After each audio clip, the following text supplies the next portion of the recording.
जी, बहुत बहुत शुक्रिया आप लोगों का ज्वाइन होने के लिए। अभी हमारे यहाँ पर कुछ लोग बाहर से भी जुड़ेंगे।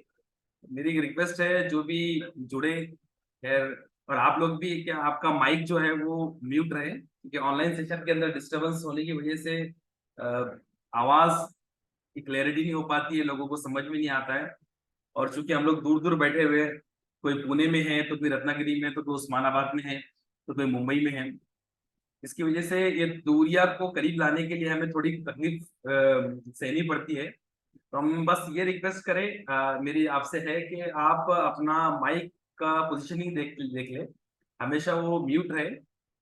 आपको जो सवालात पूछने हैं आप रेज कर सकते हैं, या फिर हम लोग लास्ट में सवालात लेंगे, या मैं जब पूछता हूँ कि आपको क्लियर हुआ तो आप उस वक्त अपने आप को अनम्यूट करके सवाल पूछ सकते हैं। नो डाउट इसमें। लेकिन चूंकि ऑनलाइन सेशन होने की वजह से मैं नहीं चाहता हूँ कि मेरा कोई भी सेशन जो है वो इंटरेक्टिव हो, क्योंकि लोगों को इंटरेक्टिव रहना पसंद है। लेकिन मैं ऑनलाइन सेशन के अंदर ये सब चीजें अवॉइड करता हूँ, क्योंकि ऑनलाइन सेशन में अगर हम लोग इंटरेक्टिव सेशन लेने की कोशिश करते हैं तो बहुत ज्यादा इको और बहुत ज्यादा डिस्टरबेंस क्रिएट होता है, जिससे जो मकसद है वो फौत हो जाता है। तो एक वन बाय वन हम लोग इंटरेक्शन करें। पहले मुझे जो बोलना है मैं बोल दूं, मेरी जो राय रखना है वो राय में रख दूं, या मेरा जो मवाद है आपके सामने रख दूं। उसके बाद अगर आप को कुछ लगता है तो आप उसमें सवाल पूछिए कुछ, और उसके अंदर पॉजिटिव चीजें आपको इनपुट देनी है तो बिल्कुल आप दे सकते हैं, नो डाउट। खैर खैर, आज का जो सेमिनार मैं रखा था, खास तौर पर इसको आम करने का इसलिए मेरा इंटेंशन था कि ये जो चीजें हैं इसमें बहुत सारे पेरेंट्स, बहुत सारे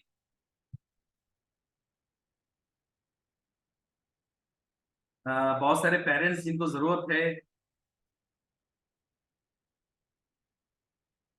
अपने बच्चों के करियर के ताल्लुक से सोचने की, या अपने जो भी रिलेटिव्स हैं उनके करियर के ताल्लुक से सोचने की, तो वो इस चीज को थोड़ा सीरियसली ले। और सीरियसली लेने से मेरी मुराद ये है कि टीचर, पेरेंट्स, स्कूल का मैनेजमेंट और बच्चा, ये सब स्टेक होल्डर्स होते हैं किसी बच्चे की तालीम के गोल को अचीव करने के लिए। इनका सबका एक अलग अलग रोल होता है।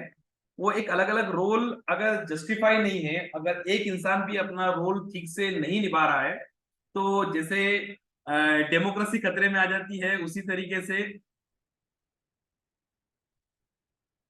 तरीके से हमारे बच्चे का करियर भी खतरे में आ जाता है, कि अगर एक भी स्तंभ या एक भी कॉलम अगर खतरे में है, या वो अपना रोल सही से नहीं कर पा रहा है, तो उसका असर दूसरे लोगों पर पड़ता है, उसका प्रेशर दूसरे लोगों पर आता है। इसीलिए हम हमारे इस डोमेन में, हमारे इस क्या बोलते हैं हम लोग, मेन पिक्चर में उन लोगों को भी लाना चाहते हैं जो इसके बहुत बड़े स्टेक होल्डर है, यानी पेरेंट्स। हम खुद भी एक टीचर है। दिले ते की 86,000 कल मैंने मोबाइल हम खुद भी एक टीचर है और एक काउंसलर है, और हमारा जो बर वक्त जो मकसद है इस चीज को स्टार्ट करने के लिए, हम यहाँ पर जो नए लोग यहाँ जुड़े, मैं उनको बता दूं कि हम यहाँ पर करियर काउंसलिंग का कोर्स रन करते हैं, जिसमें मैं कोशिश करता हूँ कि अपने जैसे करियर काउंसलर अपनी कम्युनिटी से मैं प्रोड्यूस करूं और उनको ट्रेन करने की कोशिश करूं। तो 6 महीने का लगभग ये हमारा कोर्स था, जो एक्सटेंड होते होते ये बाद में छुट्टी के बाद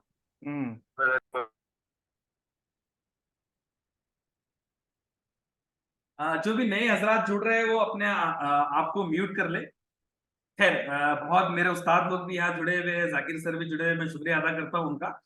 और उम्मीद करता हूँ कि मुझसे ऐसे कलमात निकले और ऐसी चीजें निकले कि जिससे सुनने वालों को फायदा हो। अल्लाह ताला मेरे इल्म में बरकत दे, और वो चीज मुझसे बुलवाए जिस चीज का मुझ पर हक है। और अल्लाह ताला ऐसा इल्म अता करे जो हमें तरक्की की तरफ ले जाए, और जिससे अल्लाह ताला हमें हमसे राजी हो जाए। और साथ ही साथ ऐसा इल्म पहुंचाए कि जिससे हम अपने आप को हमेशा इंप्रूव करते रहे, और उस मुकाम तक पहुंचे जिस मुकाम के लिए हम लोग डिजर्व करते हैं। तो मैं आप लोगों से रिक्वेस्ट यही करूंगा कि हम इस लेक्चर को सुनते वक्त दो चीजों पे गौर करें, कि बीइंग अ पेरेंट और बीइंग अ टीचर। ये खास तौर पे मेरा करियर काउंसलिंग के कोर्स में जो लोग इन्वॉल्व हैं उनको ये ट्रेन कराने के लिए इस लेक्चर का मैंने मुनक्किद किया है, ताकि वो जब पेरेंट्स उनके साथ में आए तो पेरेंट्स को वो सब चीजें क्लियर करें। पेरेंट को सब चीजें क्लियर करने से मुराद ये है कि पेरेंट्स का रोल करियर काउंसलिंग में होता क्या है, कि बच्चे का करियर बनाने के लिए क्या पेरेंट्स का रोल सिर्फ फिजिकल अटैचमेंट प्रोवाइड करना है, क्या पेरेंट्स का रोल सिर्फ पैसा प्रोवाइड करना है, क्या पेरेंट्स का रोल सिर्फ सपोर्ट प्रोवाइड करना है, एक्चुअल में क्या क्या रिक्वायरमेंट करियर काउंसलर को एज अ मतलब पेरेंट्स से होती है, और पेरेंट्स से वो क्या चाहता है वो भी क्लियर हो जाए। और अगर कोई करियर काउंसलर इसमें जुड़ा है तो वो अपने आप को इन चीजों से आरास्ता करवा ले कि ये चीजें एक टीचर एक पेरेंट्स में होनी चाहिए। और साथ ही साथ अगर मैं किसी का बाप हूं, किसी का गार्जियन हूं, तो मेरे अंदर ये सारी चीजें या सारी खुसूसियात होनी चाहिए, या सारे इंग्रेडिएंट्स या कॉम्पिटेंसीज मेरे अंदर होनी चाहिए, ताकि ताकि मैं एज अ पेरेंट का रोल बखूबी अंजाम दूं। ये खास मकसद है इस लेक्चर को रखने का। और दूसरी चीज ये है कि कभी कभी ऐसा होता है कि हम लोगों को ऐसा महसूस होता है कि हमारा रोल फिनिश हो गया, अब इसके बाद का रोल जो होता है वो सिर्फ टीचर का है, या सिर्फ करियर काउंसलर का है, या मेंटोर का है। तो यहां मेरा बताने का मकसद ये है कि जिंदगी भर हमको मेंटोर की जरूरत पड़ती है। क्योंकि आप अगर इस चीज को अगर जानते होंगे कि दुनिया के अंदर अगर आप छोटे से बड़ा अगर काम करना चाहते हैं तो आपको मशवरे की जरूरत पड़ती है। और कहा जाता है कि मशवरे में खैर होती है, बरकत होती है। तो सिमिलरली एक मेंटोर बच्चे की जिंदगी में जिंदगी भर तक होना चाहिए। अगर वो मेंटोर टीचर बन रहा है 10th स्टैंडर्ड तक, 12th स्टैंडर्ड तक, तो ठीक है। अगर टीचर का रोल खत्म हो जाता है तो वो उस रोल को कंटिन्यू करे उसका पेरेंट्स, उसके बाद में उसको कोई दूसरा टीचर मिल जाता है तो वो उसको हैंड ओवर करे। इस तरीके से कंप्लीट हैंड होल्डिंग व कंप्लीट मेंटोरशिप जो होती है जिंदगी भर तक एक बच्चे को लगती है। कभी कभी बच्चे ऐसा फील करते हैं कि हम लोगों ने इंजीनियरिंग कर लिया, हम लोगों ने डॉक्टरी कर लिया, हम लोगों ने फार्मेसी कर लिया, लेकिन अभी भी हमको क्लियर नहीं हो पा रहा है कि एक्चुअल में हमने करना क्या। तो करियर काउंसलिंग सिर्फ और सिर्फ 10th पर होती है ऐसा समझना, या 12th स्टैंडर्ड में होती है ऐसा समझना, ये हम लोगों को समझना पड़ेगा कि हमारे माशरे में जनरली करियर काउंसलिंग या करियर गाइडेंस का जो सेमिनार्स होते हैं, या जो इसके ऊपर फिक्रमंदी की जो हरकतें होती है, वो उमूमी तौर पर 10वीं के बच्चों के लिए और 12वीं के बच्चों के लिए होती है। मैं इस बात से मुत्तफिक नहीं हूं, ये देखो बिल्कुल मैं इस बात से मुत्तफिक नहीं हूं कि सिर्फ 10वीं के बच्चों को करियर काउंसलिंग होनी चाहिए, या 12th के बच्चों को, या फिर जो ग्रेजुएशन बच्चे उन्हीं को होने चाहिए। हर बच्चा, हर बच्चे को हर वक्त एक करियर काउंसलर की जरूरत होती है।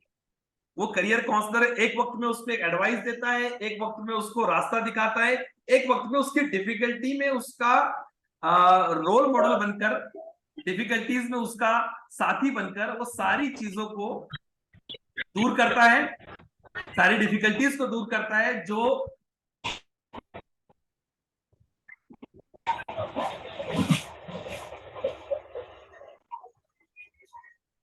जो साथी नए जुड़ रहे हैं वो अपने आप को जरा म्यूट कर कर जुड़िए, वरना इसी तरीके से डिस्टरबेंस होता रहेगा। हम नहीं चाहते कि डिस्टरबेंस हो।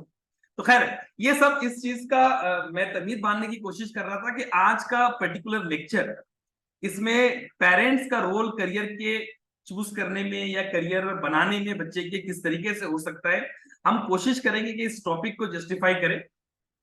यहाँ पर जितने पेरेंट्स जुड़े हुए हैं वो भी इस बात को समझे कि अपना रोल क्या है।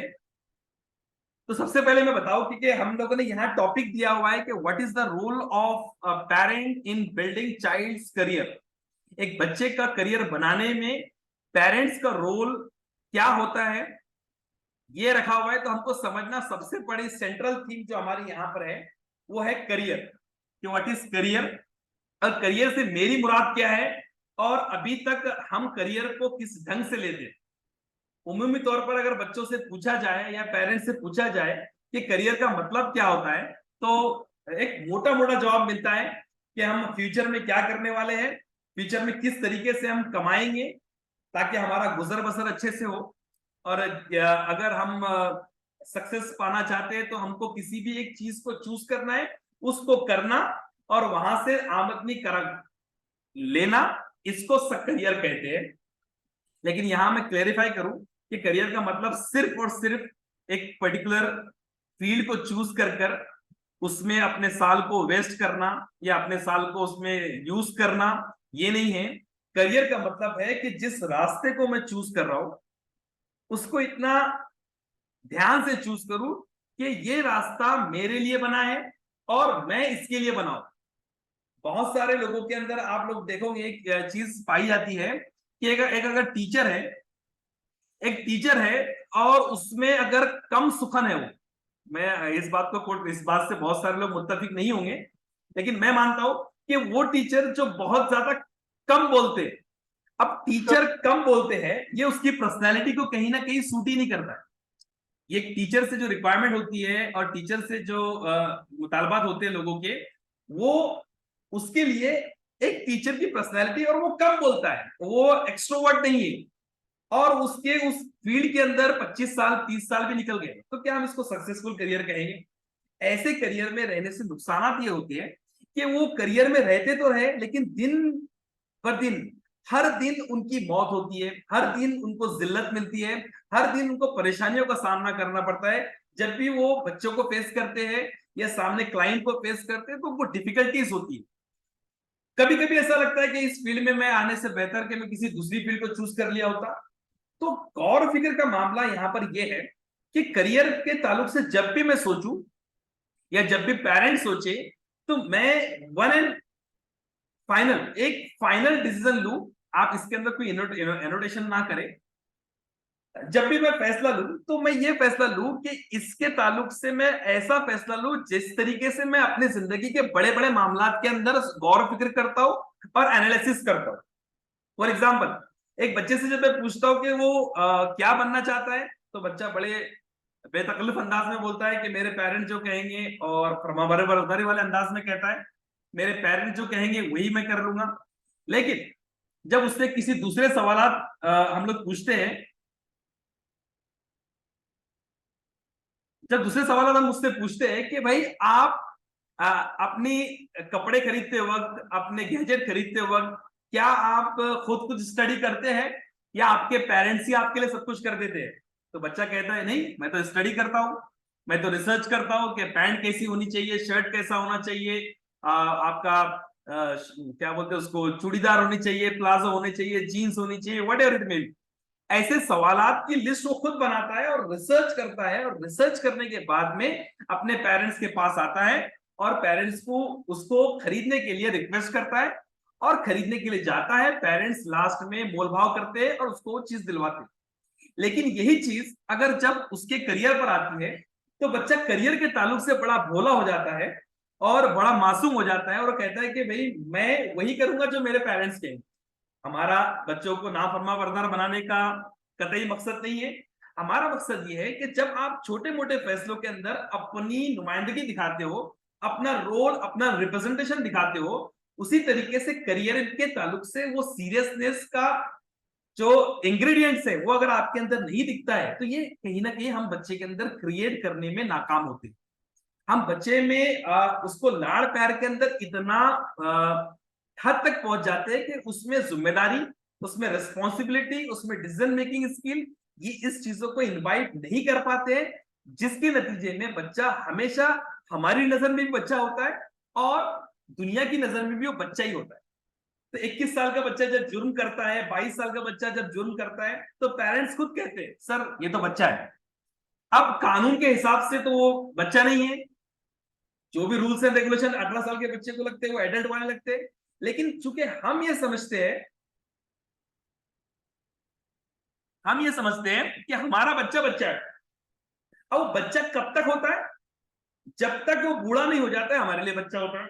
तो खैर ये एक चीज बच्चे के अंदर क्रिएट करना, ताकि हम अपने करियर को डेफिनेशन जो हम समझ रहे हैं कि एक रास्ते पर जब मैं निकलूं तो जिंदगी भर उस रास्ते पर मैं ईमानदारी के साथ में, सेटिस्फेक्शन के साथ में, मेरी समाजी जिंदगी, मेरी माशी जिंदगी, मेरी पर्सनल जिंदगी, मेरी अजवाजी जिंदगी, मेरी दीनी जिंदगी, सारी जिंदगी में मैं सक्सेस हासिल करूं, इसका नाम करियर।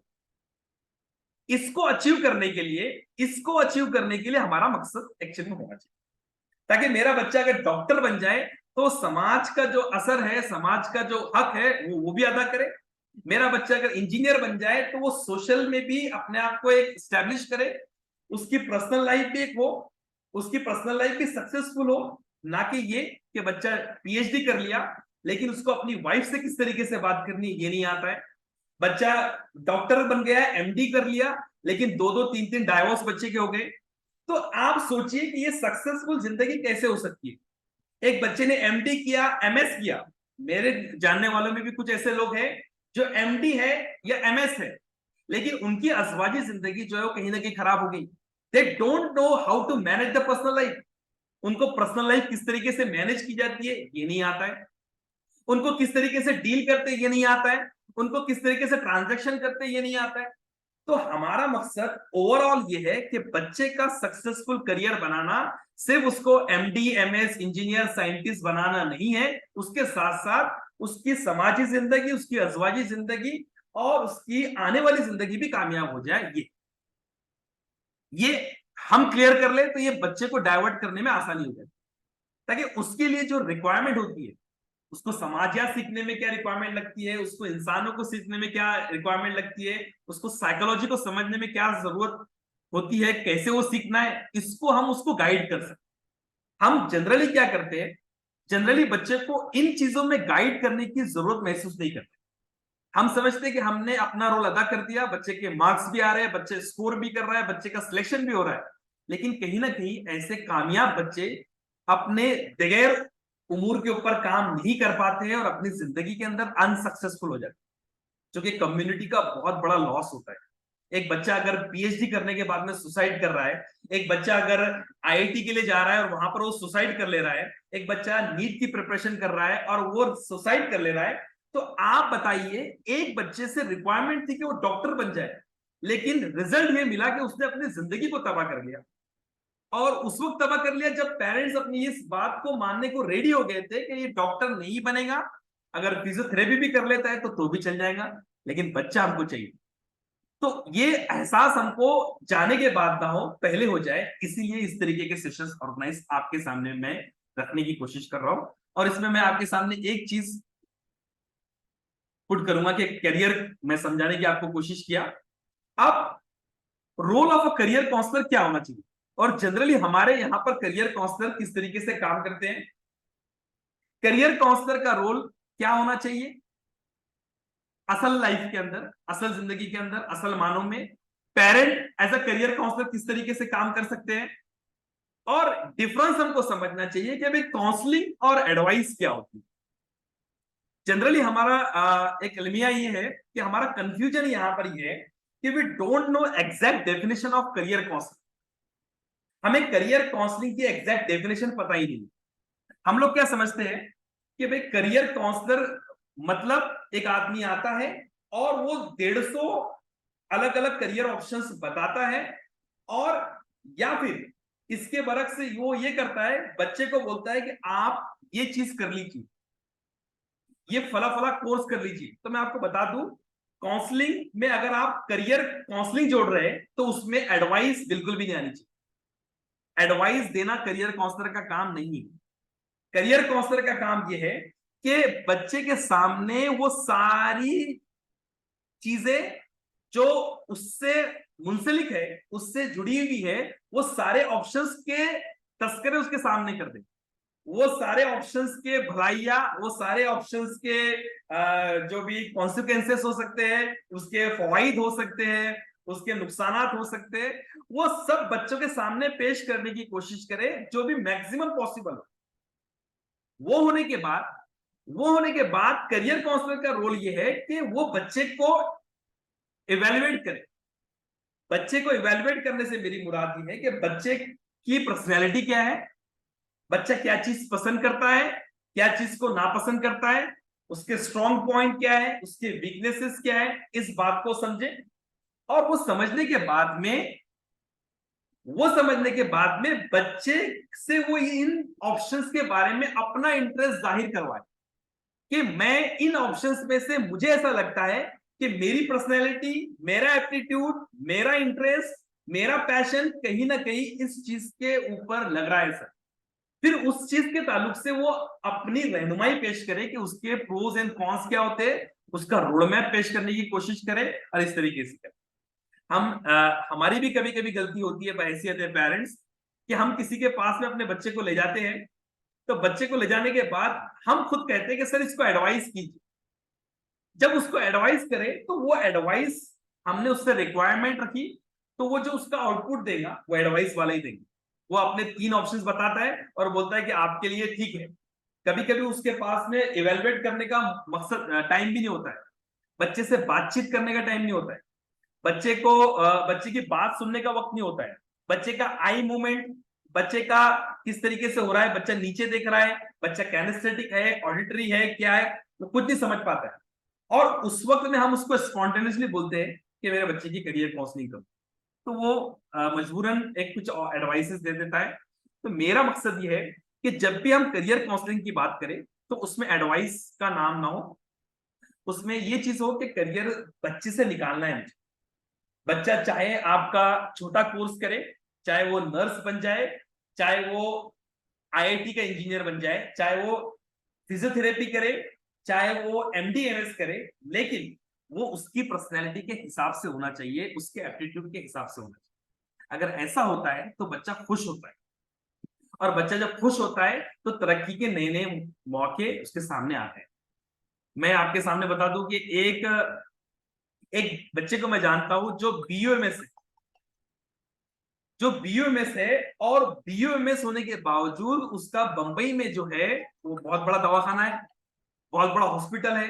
तो ये सब चीजें जो होती है कि एक इंसान भले ही उसमें छोटी डिग्री हासिल किया, लेकिन एमडी एमएस लोग भी उसके अंडर में काम कर रहे हैं, उसके उसके अंडर में काम कर रहे हैं और उससे फायदा उठा रहे हैं, और वो उनको गवर्न कर रहा है, उनको मैनेज कर रहा है। तो जरूरी नहीं होता है कि एक इंसान अगर छोटी डिग्री ले ले तो वो उस फील्ड के अंदर माहिर नहीं बना। हमने बहुत सारे ऐसे लोगों को देखा है जिनकी उम्रें कम। एक बच्चा जो है बंबई का 13 साल का बच्चा है, उस बच्चे की 13 साल की उम्र है, लेकिन 13 साल की उम्र में उसने पेपर्स एंड पार्सल नाम की कंपनी स्टैब्लिश कर दी और उसका 3 करोड़ का टर्नओवर कर दिया। एक रितेश अग्रवाल नाम का लड़का है, उसने ओयो रूम्स की फाउंडेशन डाली और 7 सालों के अंदर वो हजारों करोड़ की कंपनी खड़ी कर दिया। इस तरीके से बेशुमार एग्जाम्पल्स है जिनमें जिनमें बच्चों ने छोटी छोटी चीजों में, छोटे छोटे करियर में अपने आप को इन्वॉल्व किया, लेकिन उसमें सेटिस्फाई होकर अपनी जिंदगी लगाई, तो उसमें वो बड़े बड़े मुकामात तक भी पहुंचे।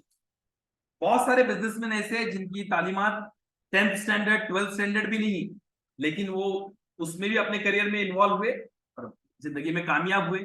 तो मेरे कहने का मतलब ये है कि हम एज अ पेरेंट ये चीज को समझे कि भाई हमारा बच्चा किसी छोटे करियर में जाए या किसी बड़े करियर में जाए, इससे ये मैटर नहीं करता है। मैटर ये करता है कि वो जो चीज है, वो जो काम करने जा रहा है, वो काम में वो महारत हासिल कर सकता है कि नहीं कर सकता है। उसके लिए एक रास्ता है स्कोप करके, जो उमूमी तौर पर करियर काउंसलर आपके सामने पेश करने की कोशिश करते हैं। Scope, SCOPE, S for strength. बच्चे की स्ट्रेंथ क्या है, बच्चा टॉकेटिव है या कम बोलता है, या बच्चा किसी और पर्सनालिटी का मतलब रखता है, उसमें उसका मैथमेटिक्स अच्छा है, उसका एप्टीट्यूड अच्छा है, उसका ह्यूमैनिटीज अच्छी है, उसका लैंग्वेज अच्छा है, उसकी स्ट्रेंथ क्या है। सेकंड चीज सी, जैसा कि मैंने आपको कहा कि उसमें बच्चे के लिए उसकी पर्सनैलिटी के हिसाब से वो चीज है या नहीं। तो यहां सी का मतलब है culture, S for strength and C for culture.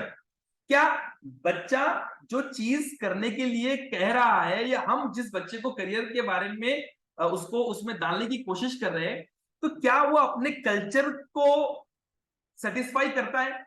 यानी फॉर एग्जांपल एक बच्ची कह रही है कि मुझको फैशन डिजाइनिंग करनी है या मुझको मॉडलिंग करनी है, लेकिन वो ऐसे मुआशरे से बिलोंग करती है कि जहां पर उसको नाखून दिखाने की भी परमिशन नहीं है।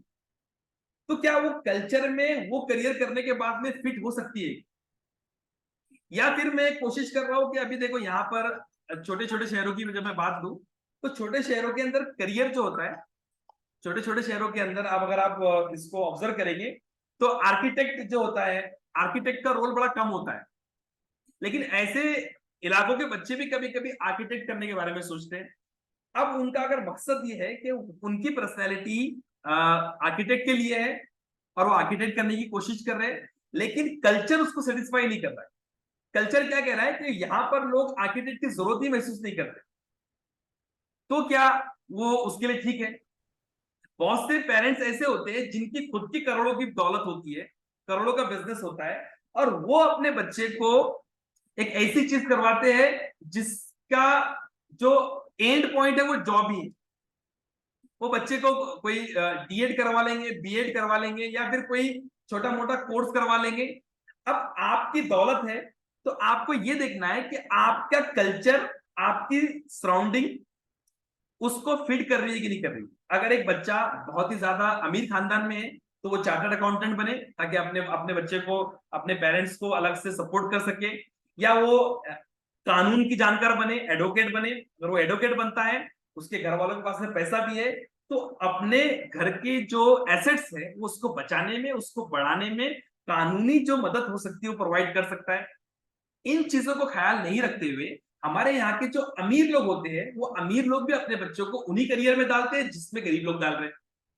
तो यहाँ पर क्या होता है कि यहाँ पर डेल्टा नहीं मिलता है। डेल्टा का मतलब होता है कि चेंजेस नहीं मिलते। यानी मैं एक टीचर हूं, मैं अपने बच्चे को अगर डॉक्टर बनाता हूं तो मेरी आमदनी ₹1,00,000 थी, मेरे बच्चे की आमदनी ₹10,00,000 हो गई। तो ₹10,00,000 हो गई, तो ये डेल्टा हुआ 9 लाख का जो डिफरेंस आया, ये डिफरेंस मेरे लिए अचीवमेंट है। क्यों अचीवमेंट है? क्योंकि मैं ₹1,00,000 कमाता हूं। अब ये मेरे लिए अचीवमेंट है, तो मेरे कल्चर के हिसाब से, या मेरे इन्वायरमेंट के हिसाब से, या जिस सोसाइटी के हिसाब से ये मैंने क्या किया, अपने आप में मुझे क्या आया, अपने आप में मुझे गर्व फील हुआ, प्राइड फील हुआ कि मेरा बच्चा मुझसे 10 गुना आगे निकला, क्योंकि वो एमडी कर लिया, एमएस कर लिया। लेकिन माशरे में कुछ ऐसे लोग भी होते हैं जिनकी खुद की इनकम, रोज की इनकम ₹2,00,000 होती है, क्योंकि छोटे शहरों के अंदर, बड़े शहरों के अंदर ऐसे हजारों लोग होते हैं, लेकिन वो भी अपने बच्चे को वही कोर्स करवाते हैं। तो वही कोर्स करवाने से उनका बच्चा भी ₹1,00,000 कमाता है, ₹10,00,000 कमाता है, जो कि ऑलरेडी वो अपने बिजनेस में ₹15,00,000 कमा रहे हैं। अब जब ₹15,00,000 कमा रहे हैं तो उनका डेल्टा जो है माइनस में चला गया, उनका डिफरेंस जो है माइनस में चला गया। तो ये अचीवमेंट नहीं हुआ। इसके बरक्स वो लोग ये कहते हैं कि हमारा बच्चा कामयाब है। अब आपने क्या किया, आपने कम्युनिटी का जो एसेट है, वो कम्युनिटी के एसेट को खत्म कर दिया। अल्लाह ने जो आपको दौलत दी थी, वो दौलत दी थी कि आप उसके ऊपर अपना रोल दिखाए, और रोल दिखाकर अपने बच्चे को कुछ बनाए, ताकि ये जो 10 करोड़ अल्लाह ने आपको दिया हुआ है, वो 10 करोड़ 100 करोड़ बने, जिसकी 100 करोड़ की ज़कात जो है वो 2.5% के हिसाब से इतनी बढ़े। तो आपके पास एसेट था, आप एसेट से एसेट बना सकते थे, आप पैसे से पैसा बना सकते थे। आपके पास में वो इंटेलेक्चुअल अल्लाह ने दिया था कि आप अपने बच्चों को वो तालीम प्रोवाइड करें, वो तालीम प्रोवाइड करें जो उस दौर की रिलेवेंट तालीम, रिलेवेंट करियर हो। जब वो रिलेवेंट करियर नहीं हुआ तो आपने इररिलेवेंट करियर में अपने बच्चे को डाल दिया, जिसका नतीजा ये निकला कि जो दौलत आपके पास में थी, जो एसेट को आप अपनी दौलत समझ रहे थे, वो आपकी खुद की दौलत नहीं थी, वो एक कंट्री का पैसा था, वो एक कम्युनिटी का पैसा था, जो वही के वही दब कर रह गया, और आपका बच्चा भी मामूली सी नौकरी करना रहा। आप मेरी बात को समझ रहे हैं? आप मेरी बात को समझ रहे हैं कि जिस हिसाब से आपका करियर होगा, जिस हिसाब से आपका कल्चर होगा, आपकी अर्निंग्स होंगी, उसके हिसाब से भी करियर आप बच्चे का चूज कर सकते हैं। ओके, आप बिजनेसमैन है तो आप अपने बच्चे को बिजनेसमैन बनाने के बारे में सोच सकते हैं। आप खुद एक ताजिर है तो अपने बच्चे को ताजिर बनाने के बारे में सोच सकते हैं, अपने से बड़ा ताजिर बनाने के बारे में सोच सकते हैं। अगर ये चीज को रख ले तो आप सी को सेटिस्फाई कर रहे हैं। पहला मैंने स्ट्रेंथ कहा था, दूसरा मैंने कल्चर, और थर्ड मैंने कहा अपॉर्चुनिटीज। उस फील्ड के अंदर अपॉर्चुनिटीज कौन सी? बहुत से लोग अपने बच्चे को एंटरप्रेन्योर बनाने के लिए कोशिश करते हैं, लेकिन उनको ये नहीं पता होता है कि एंटरप्रेन्योर से मेरी मुराद ये है कि उससे बेहतर। यानी एक कहावत आपने सुनी होगी कि हलाक है वो शख्स जिसका आज का दिन पिछले दिन से बेहतर नहीं। एक कॉल अक्सर सुनते हैं हम लोग कि हलाक है वो शख्स जिसका आज का दिन पिछले दिन से बेहतर नहीं। तो हमने क्या किया, हमने बच्चे को बिजनेस में लेने के चक्कर में उसको उठाकर अपनी गद्दी पर दे दिया, लेकिन उस गद्दी में अपॉर्चुनिटीज कौन कौन सी?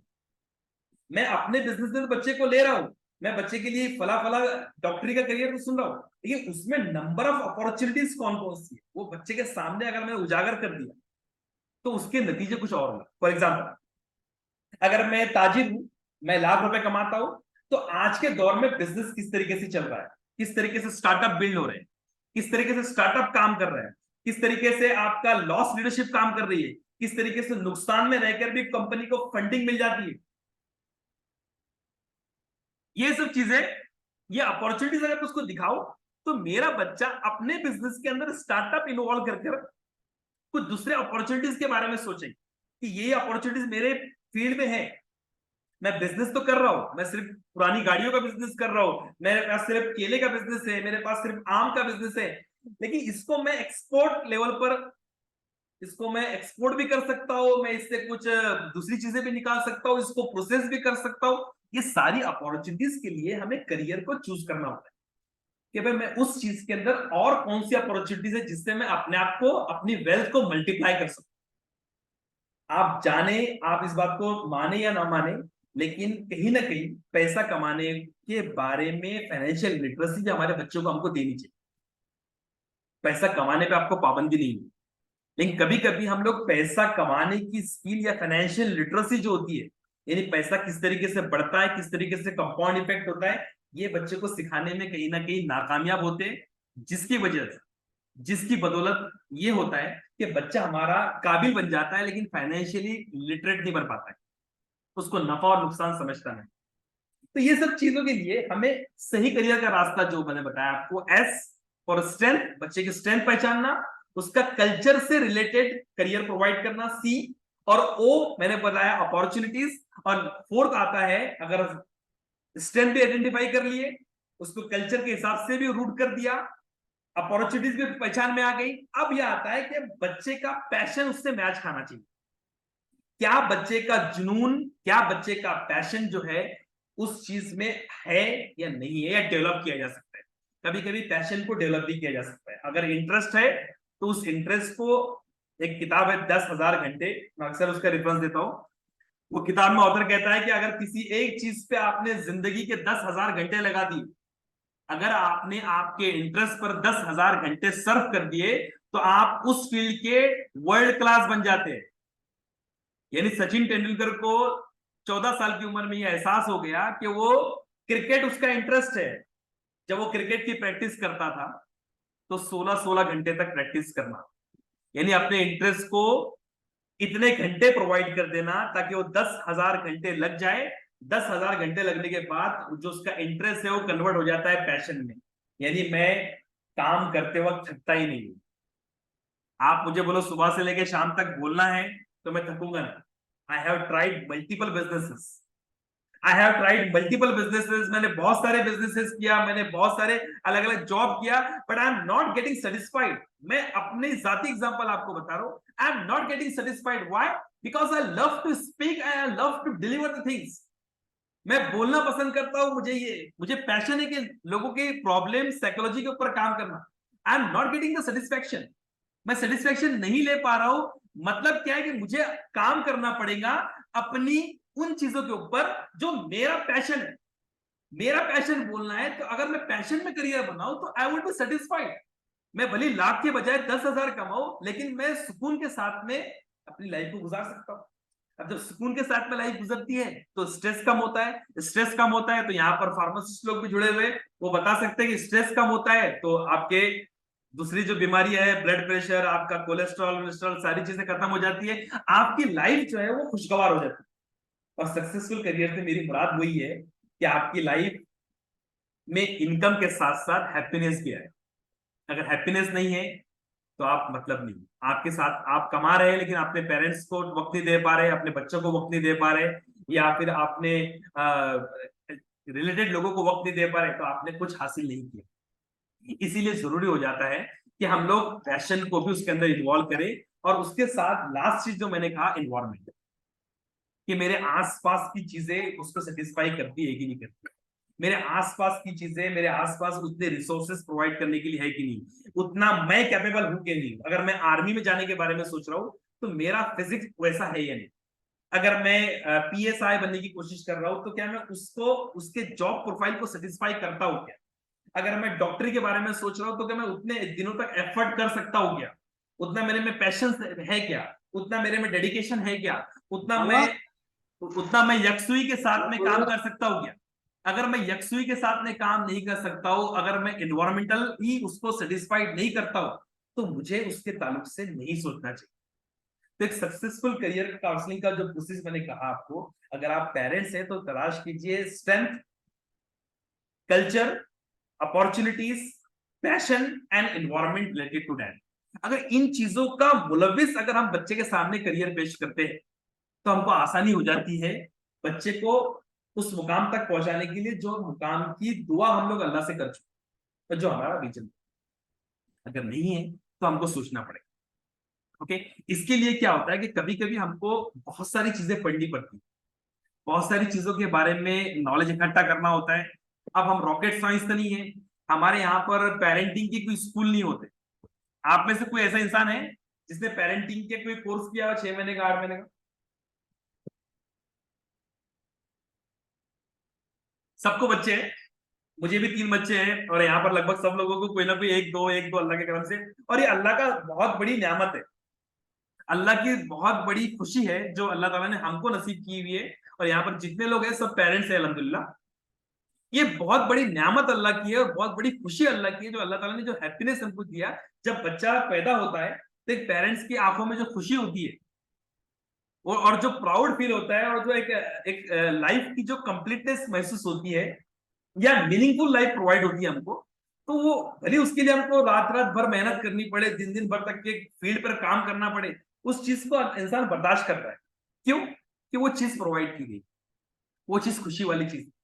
तो उसी लिए मैं कह रहा हूं आपको कि अगर एक चीज हमको मिली हुई है तो क्या हमारे माशरे ने ऐसा कोई निजाम प्रोवाइड किया कि बच्चा होने से पहले हम पेरेंटिंग की कोई कोर्स कर ले, या कोई डिप्लोमा कर ले, या डिग्री कर ले? अगर कोई हो तो वो अपने आप को म्यूट करके बोल सकता है कि मैंने पेरेंटिंग का डिप्लोमा किया है, डिग्री किया है। शायद नहीं, शायद नहीं। नहीं है इसलिए क्योंकि अब नहीं है तो हमको समझना पड़ेगा। अब हमारी जिम्मेदारी क्या होती है, आप मुझे बताइए।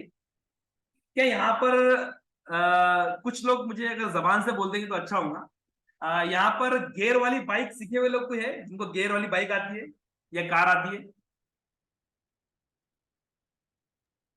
Yes sir. आती है, आती है। तो ये अल्तमस सर, आपने ये बचपन से सीख कर आए थे या आपने इसकी ट्रेनिंग ली गई? मैंने इसे सीखा सर, बाज़ाब्ता कि कितने दिन लगे खुद चला के। अल्तमस सर आपको सीखने के लिए? मुझे ड्राइविंग स्कूल में सीखने के लिए तकरीबन 1.5-2 महीने लगे सर। 1.5-2 महीने लगे। तो 1.5-2 महीने का जो प्रोसेस था उसमें गियर किस तरीके से डालते हैं, एक्सेलेटर किस तरीके से दबाते हैं, स्टीयरिंग को कैसे कंट्रोल करते हैं, ग्लास को कैसे देखते हैं, टर्न कैसे मारते हैं, पार्किंग कैसे करते हैं, these are the different aspects of driving. ये सीखने के लिए अब बाज़ाब्ता तौर पर मैंने एक ट्रेनिंग लिया। लेकिन पेरेंट बनने के लिए ट्रेनिंग हम में से किसी ने नहीं ली, और हमने कभी जरूरत भी महसूस नहीं करी। हम ऑलरेडी क्या समझते हैं कि we are born born parents, हमें बॉर्न पेरेंट्स। अफसोस के साथ में बोलना पड़ता है कि हमारे यहाँ पर डिनायल का फेस बहुत है। हमारी कम्युनिटी में डिनायल का फेस ये है कि हम लोग कोई भी चीज को जो है नकारते हैं।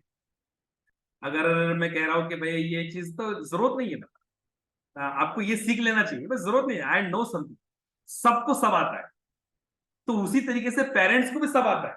वो बच्ची 15 साल की है या 16 साल की है, 18 साल की है, अपने बच्चे को जन्म दे रही है। जन्म देने के बाद में वो कभी ये कोशिश नहीं करती है कि भाई इसको मैं लेना तो सीख रही हूँ, इसको फीडिंग करना तो सीख रही हूँ, लेकिन इसकी किस तरीके से आगे नशोनुमा करनी चाहिए, इसको आगे कैसा तालीम देनी चाहिए, इस ताल्लुक से मुझे कोई एडवाइस करो, वो कभी महसूस नहीं करती। वो ये समझती है कि मैं जैसे मेरी माँ सीखी थी वैसे मैं सीख गई।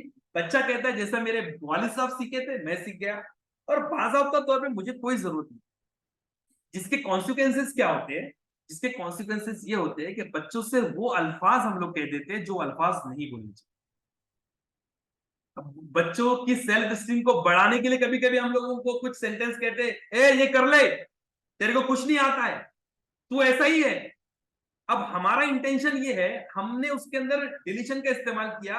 अब हम गुस्से में ये दिखा रहे हैं कि मैं तेरी भलाई के लिए कह रहा हूं, लेकिन क्या पता कि उसके असरात उसकी सेल्फ स्टीम को, उसके कॉन्फिडेंस को तार तार कर रहे हैं। उसको डांटना, उसको डपेटना, उसको मारना कितने हद तक कि उसकी जिंदगी को स्पॉइल कर सकता है, हमने कभी सोचे भी नहीं।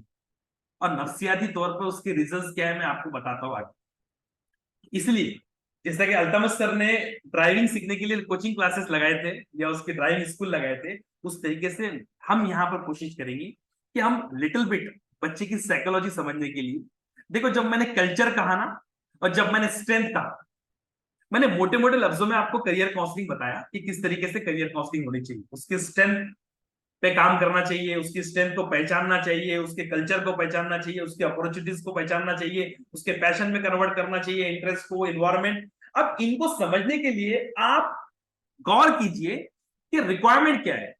रिक्वायरमेंट ये है कि मुझे गौर करना है, ये मेरा बेटा है, ये मेरा बेटा नहीं है तो मैं दिखाता था आपको, ये मेरा बेटा है, तो इस बेटे की स्ट्रेंथ को समझना है, इसके पैशन को समझना है, कल्चर को अडॉप्ट कैसे करेगा समझना है, बाहर के कल्चर को समझना है।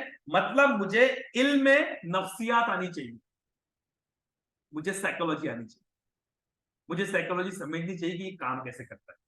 जिस चीज की स्ट्रेंथ को समझना है। अब ये मोबाइल की स्ट्रेंथ क्या है आप बता सकते हैं? क्यों बता सकते हैं? कि मोबाइल चलाने से पहले आपने सीखा कि मोबाइल किस तरीके से काम करता है। उसी तरीके से आपको लैपटॉप की स्ट्रेंथ पता है, आपको लैपटॉप कहां पर काम करने वाला है, किधर काम नहीं करेगा, कहां पर इफिशियंसी ज्यादा देगा, 8 GB वाला कैसे काम करेगा, 8 GB वाला कैसे काम करेगा, 12 GB वाला कैसा काम करेगा, ये उसकी स्ट्रेंथ आपको पता है। क्यों? Because you have learn something about it, आपने उसके बारे में सीखा है, तो आपको पता है कि उसकी खुसूसियात क्या है और उसको कैसे बढ़ा सकते हैं। मेरे लैपटॉप की स्पीड नहीं चल रही है तो मैं क्या करूंगा, उसकी स्ट्रेंथ को बढ़ाने की कोशिश करूंगा, उसकी रैम बढ़ाने की कोशिश करेगा, हार्ड डिस्क को एसएसडी में कन्वर्ट करने की कोशिश, बिकॉज आई नो कि how this particular machine is working. तो ये जो बच्चा है ना, बच्चा भी आपके सामने एक तरीके की मशीन समझ लीजिए आप इसको, वो है जिसको आपको स्ट्रेंथ पहचानना है, उसकी खूबियां पहचानना है। तो खूबियां पहचानने के लिए आपको क्या करना पड़ेगा मेरे भाइयों, आपको वो चीज करनी पड़ेगी जो आपको उसकी नफ्सियात को एटलीस्ट समझने की कोशिश करे, आपको कुछ इंटरप्रिटेशन दे दे, आपको कुछ ऐसी चीजें जो उसको चलाने से पहले एहतियात बरतना चाहिए। कि आप मोबाइल चला रहे हैं और मोबाइल को फेंक करके चला रहे हैं, गाड़ी के अंदर भी मोबाइल को फेंक दे रहे हैं, कैसे भी फेंक दे रहे हैं, और धूप के अंदर लैपटॉप को रख रहे हैं, ऐसा कभी नहीं करेंगे।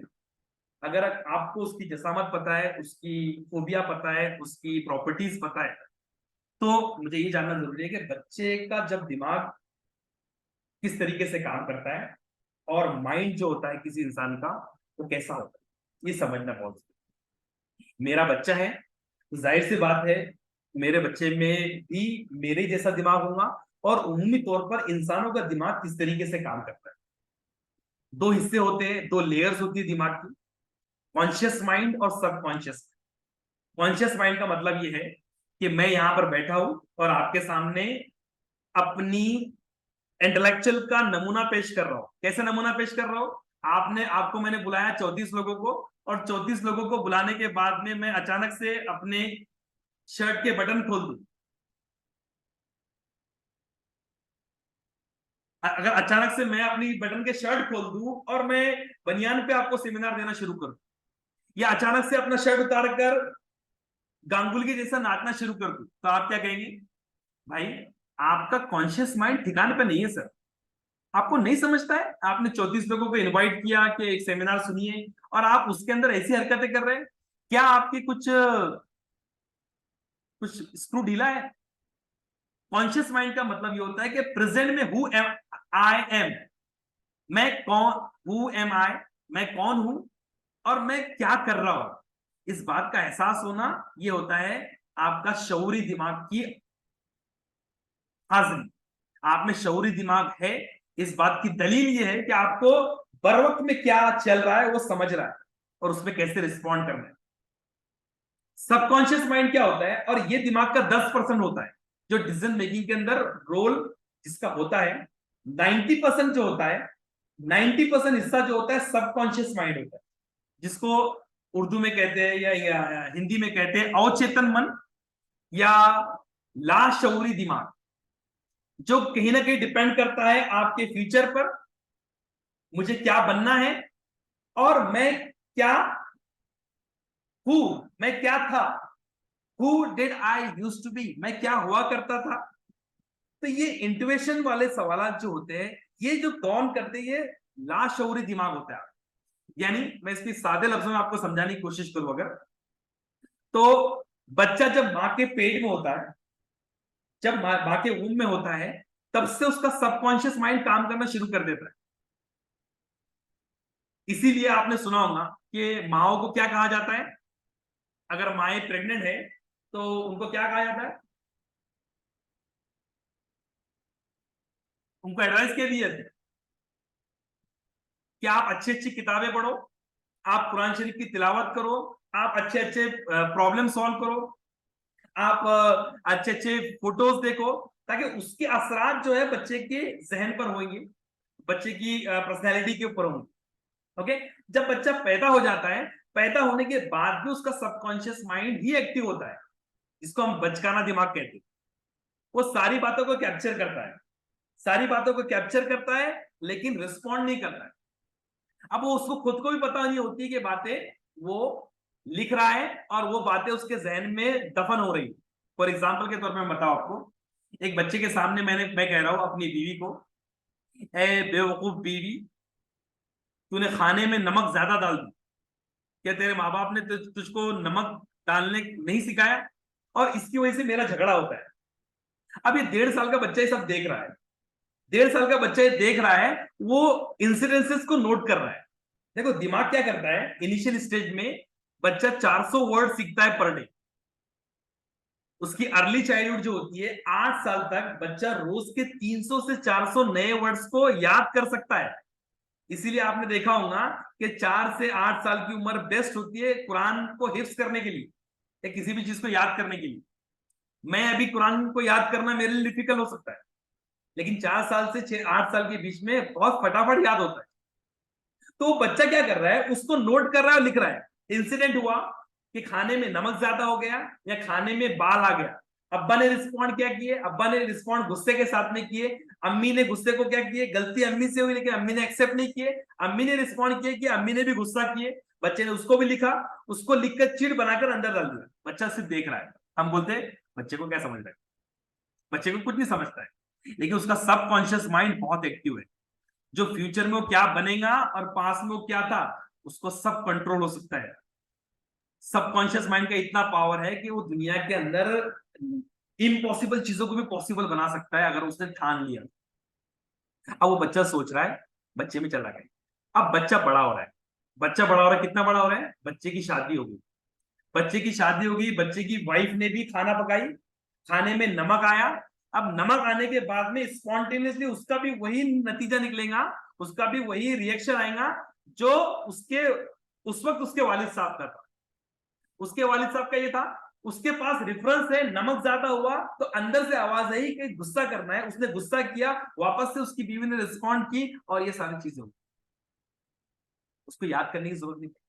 बचपन में उसकी माँ ने उसको मारी, उसको गाली दी, उसको सिखाने के लिए उसको डांट डपेट की, लेकिन डांट डपेट की इमेज उसके दिमाग में चली गई और इमेज ऐसी गई कि बच्चे को अपनी माँ जालिम लगने लगी।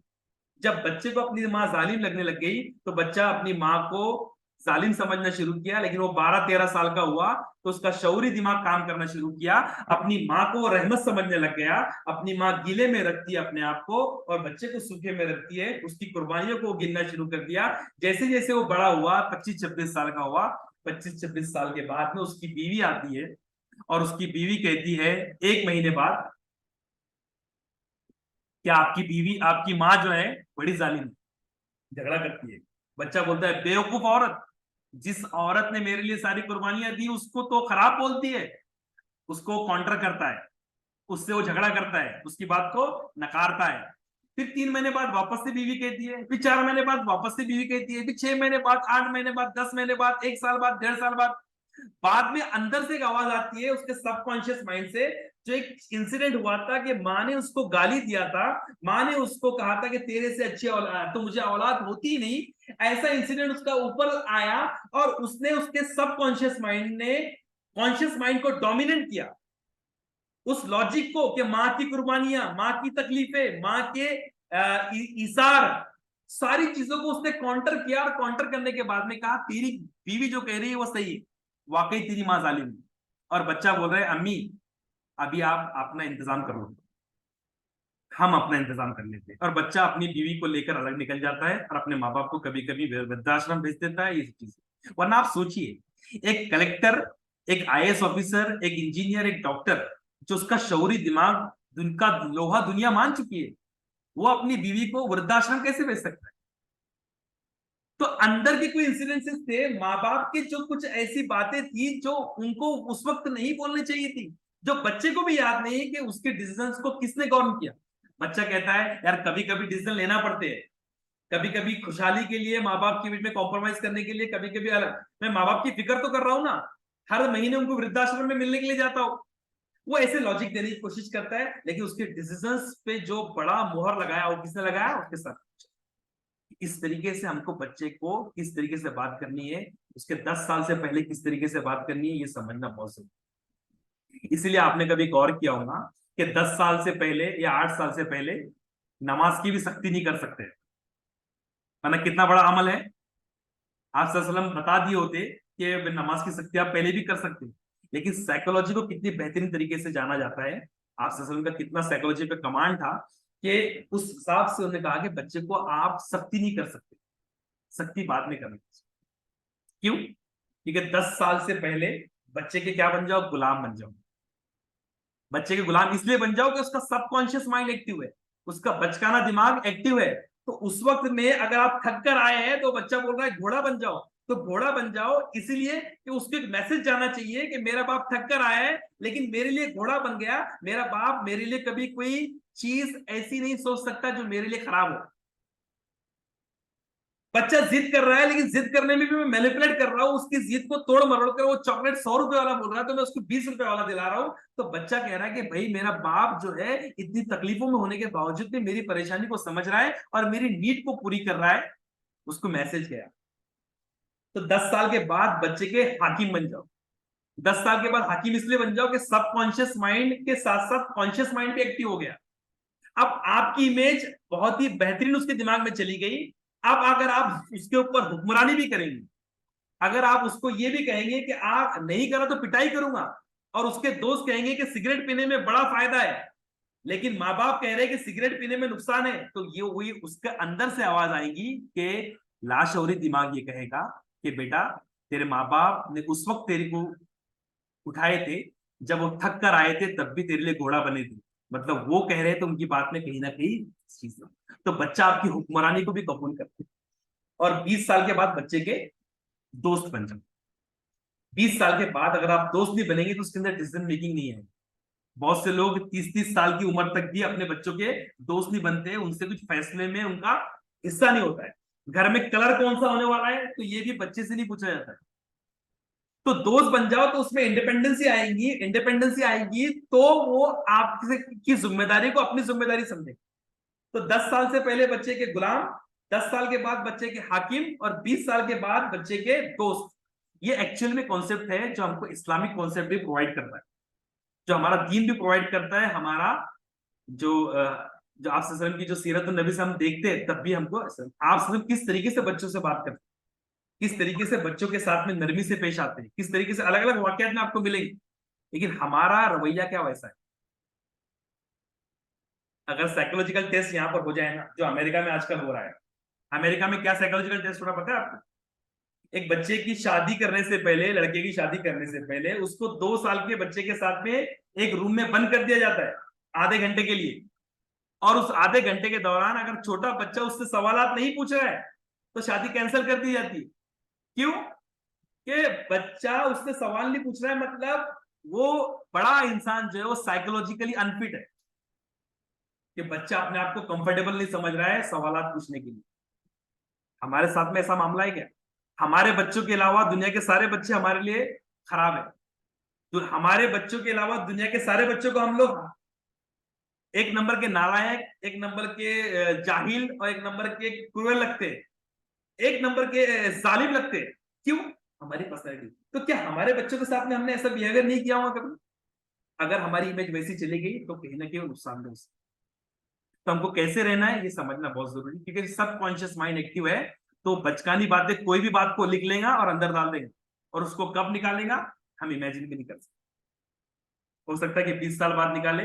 इसलिए आपने देखा होगा कि बहुत से बच्चे जो 10 साल तक, जिनके माँ बाप बहुत कड़क उनको रखते हैं, 10 साल बाद जब 16 साल के होते हैं, वो 18 साल के होते हैं, तो वो दारू में, सिगरेट में, ऐसे बच्चे ज्यादा मुलविस होते हैं जिनके ऊपर बचपन में बहुत पाबंदियां थी। तो उनके दोस्तों ने उनको दिखाया कि दुनिया क्या होती। माँ बाप ने सकड़ के रखे थे, दोस्तों ने दुनिया दिखाई, तो दोस्त उनके लिए क्या हो गए? उनके सबकॉन्शियस माइंड के लिए के राजा दोस्त हो गए। इसलिए दोस्तों को पसंद। इसलिए हमको समझना पड़ेगा कि सबकॉन्शियस माइंड को कौन सी चीजें पसंद है। सबकॉन्शियस माइंड नहीं को प्रोसेस नहीं करता है। जब आप नहीं बोलते हैं ना, तो उसको प्रोसेस नहीं करता।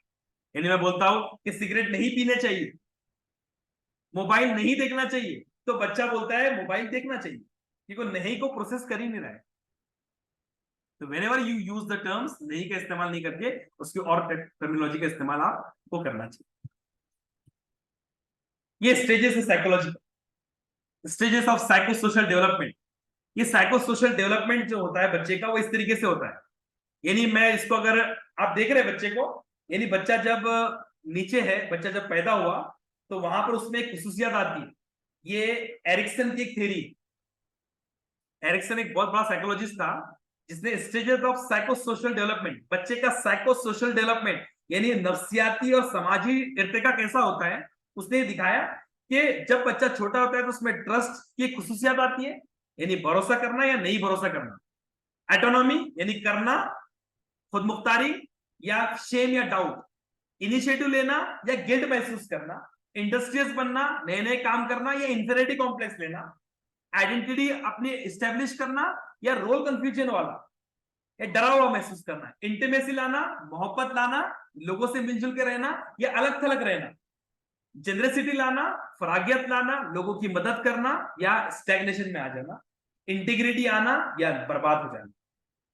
ये खुसूसियात आती है। इसको टेबल से आप समझेंगे। ये टेबल दिख रहा है आप लोगों को? एक मुझे हाथ दिखा के बता दीजिए कि मेरा पीपीटी आपको दिख रही है, हाथ का सिंबल देकर कोई। Yes sir. Thank you. ये टेबल दिख रहा है आपको? तो एरिक्सन ने क्या कहा कि एक बच्चे का साइको सोशल डेवलपमेंट जो होता है, आप मेरे से एक वादा करते हैं क्या कि अगर अगर आप आज हमारा कंप्लीट नहीं होता है तो हम एक दो सेशन और ले लें, तो आप उसमें जुड़ेंगे? इंशाल्लाह बिल्कुल।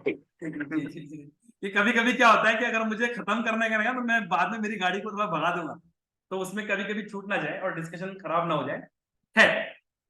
तो ये चीजें जो है कि भाई साइको सोशल डेवलपमेंट जो एक बच्चे का होता है वो कैसे होता है, यानी जब बच्चा पैदा हुआ, जिसको इन्फेंट कहते हैं हम लोग, और 18 महीने तक, 18 महीने तक उस बच्चे के अंदर एक साइको सोशल प्रॉपर्टी डेवलप होती है, एक खुसूसियात डेवलप होती है। और वो खुसूसियात मैं आपको वर्सेस करके दिखा रहा हूं।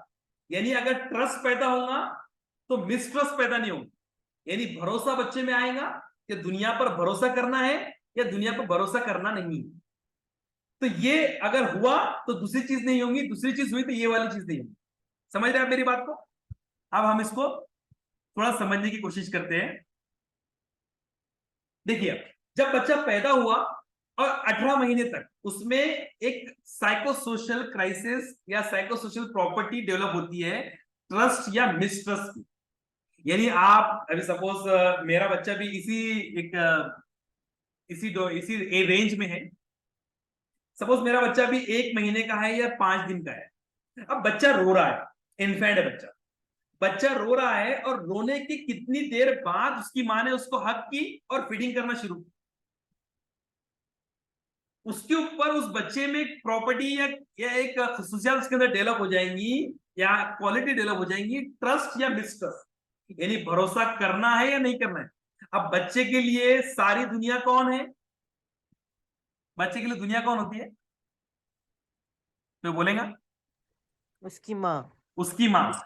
उसकी माँ उसके लिए पूरी दुनिया होती है। तो बच्चा जब रोया, उसका सबकॉन्शियस माइंड एक्टिव है, कॉन्शियसली वो बोल नहीं पा रहा है, लेकिन सबकॉन्शियसली वो सारी चीजें बोलता है। उसको भूख लगती है तो रोता है, उसको तकलीफ होती है तो उसको रोता है। इसमें माए जो होंगी ना, उनको समझ में आएगा कि बच्चे का जब पेट दर्द करता है तो अलग तरीके से रोता है, उसको जब कोई उसका उसका मुंह में कुछ तकलीफ हो गई तो वो अलग रोता है, वो भूख के लिए रो रहा है तो माँ सब समझ जाती है। It means that the child is communicating through his gesture. उस गेस्चर की वजह से अपने दिमाग का इस्तेमाल करके, अपने सबकॉन्शियस माइंड का इस्तेमाल करके वो बोल रहा है, अब कॉन्शियसली इस्तेमाल नहीं कर रहा है। तो उसके अंदर उसकी माँ ने अगर उसको जल्द से ले ली तो उसके अंदर एक चीज डेवलप होगी कि दुनिया भरोसे के लायक है, क्योंकि मेरी माँ भरोसे के लायक है। अगर माँ ने थोड़ा लेट कर दी तो दुनिया भरोसे के लायक नहीं, क्योंकि मेरी माँ भी भरोसे के लायक नहीं, मेरी माँ के ऊपर ही भरोसा नहीं। चिल्ला रहा कब से, ले नहीं रही है। सबकॉन्शियस माइंड में ये इमेज आ जाएंगी, और 18 महीने तक अगर बच्चे के साथ में ऐसी हरकतें की गई, उसको लेने में देरी की गई, उसको नौनिहार करने के अंदर, उसके केयर करने के अंदर अगर थोड़ी बहुत चूक होती रही, तो कहीं ना कहीं ये मैसेज जाता रहेगा, ट्रस्ट या मिसट्रस्ट। दुनिया भरोसे के लायक है या दुनिया भरोसे के लायक नहीं। तो सपोज एक डेवलप हो गया ट्रस्ट, और एक बच्चे में क्या हुआ, मिसट्रस्ट। इसको हम लेकर चलते आगे। अब इससे कैसे इंसान बनते हैं, कैसी पर्सनैलिटी बनती है, अब आप देखेंगे। 18 महीने से 3 साल के बीच में, उसके बीच में क्या आएंगी, 18 महीने से 3 साल के बीच में अब बच्चा क्या, अपने पैरों पे खड़े रहना शुरू कर दिया, अपने पैरों पे खड़े रहना शुरू कर दिया, और खड़े रहने के साथ साथ चलना भी शुरू कर दिया, या अम्मा अम्मा, अब्बा अब्बा, पानी पानी वगैरह वगैरह, ये भी शुरू कर दिया। ओके, अब ये भी शुरू कर दिया। इसकी वजह से क्या हुआ कि वो बच्चे के अंदर ऑटोनॉमी आई या शेम एंड डाउट आया। देखो भाई, इसमें किसी बच्चे ने, किसी एक शख्स ने कहा, परवीन शेख करके है, इनका एक कमेंट है, मैं इसलिए बीच में रोक रहा हूँ, बीच बीच में कमेंट देखता हूँ, क्योंकि मैं थोड़ा बेबाकी वाला हूँ और सब चीज को काउंटर करता हूँ। If you feel that the subject is irrelevant, you can leave the group, और why the career guidance is not there. अब ये किसी ने कहा कि please give guidance for career counselling. अब करियर काउंसलिंग से पहले मैंने आपको कहा कि गाड़ी चलाना है तो आपको समझना पड़ेगा गाड़ी के पुर्जों के बारे में, गाड़ी के पुर्जों के बारे में, और पुर्जे कितने खराब हुए हैं, कितने अच्छे हैं, इसके बारे में समझना पड़ेगा। Without knowing all this things अगर मैं आपको बोल दूं कि MBA करना है, PhD करना है, मैं उस पर भी आऊंगा, डोंट वरी, इतनी जल्दबाजी करने की जरूरत नहीं। अगर आपको इररिलेवेंट लग रहा है तो you can live, but don't consider that it is irrelevant. ये इररिलेवेंट नहीं है। इररिलेवेंट इसलिए नहीं है क्योंकि अगर आपको ये नहीं पता है कि बच्चे के स्ट्रेंथ, कल्चर, अपॉर्चुनिटीज, पैशन, तो कहीं ना कहीं ये पर्सनैलिटी से रिलेटेड है, साइकोलॉजी से रिलेटेड है, बच्चे की नफ्सियात से रिलेटेड है, तो आपको समझना पड़ेगा कि कहाँ गलती हुई थी और हम उसको रेक्टिफाई कैसे करेंगे, और रेक्टिफाई करने के बाद हमको कितनी मेहनत करनी पड़ेगी उसको उजागर करने के लिए। इसीलिए इसका रिलेशन जो है साइकोलॉजिकल आपको लग रहा है, लेकिन करियर से इसका रिलेशन इस तरीके से, साइकोलॉजिकली अगर आप वेलबींग है, हेल्दी है, तो ही आपका करियर अच्छा हो सकता है। अगर आपका बच्चा मेंटली फिट है, मेंटल हेल्थ उसकी अच्छी है, तो ही जाके आप करियर काउंसलिंग कर सकते हैं, अदरवाइज नहीं कर सकते है। तो 18 महीने से 3 साल के बीच में उसके अंदर ऑटोनॉमी आएंगी या शेम एंड डाउट आएंगी। आप लोगों ने कुछ बच्चों को देखा होगा कि कुछ बच्चों को माँ बाप जो है पैर से चलाने की कोशिश करते हैं, उनको छोड़ देते हैं, तो उनमें ऑटोनॉमी आती है, यानी मैं खुद कर सकता हूं, या बहुत सारे बच्चों के अंदर शेम एंड डाउट आता है।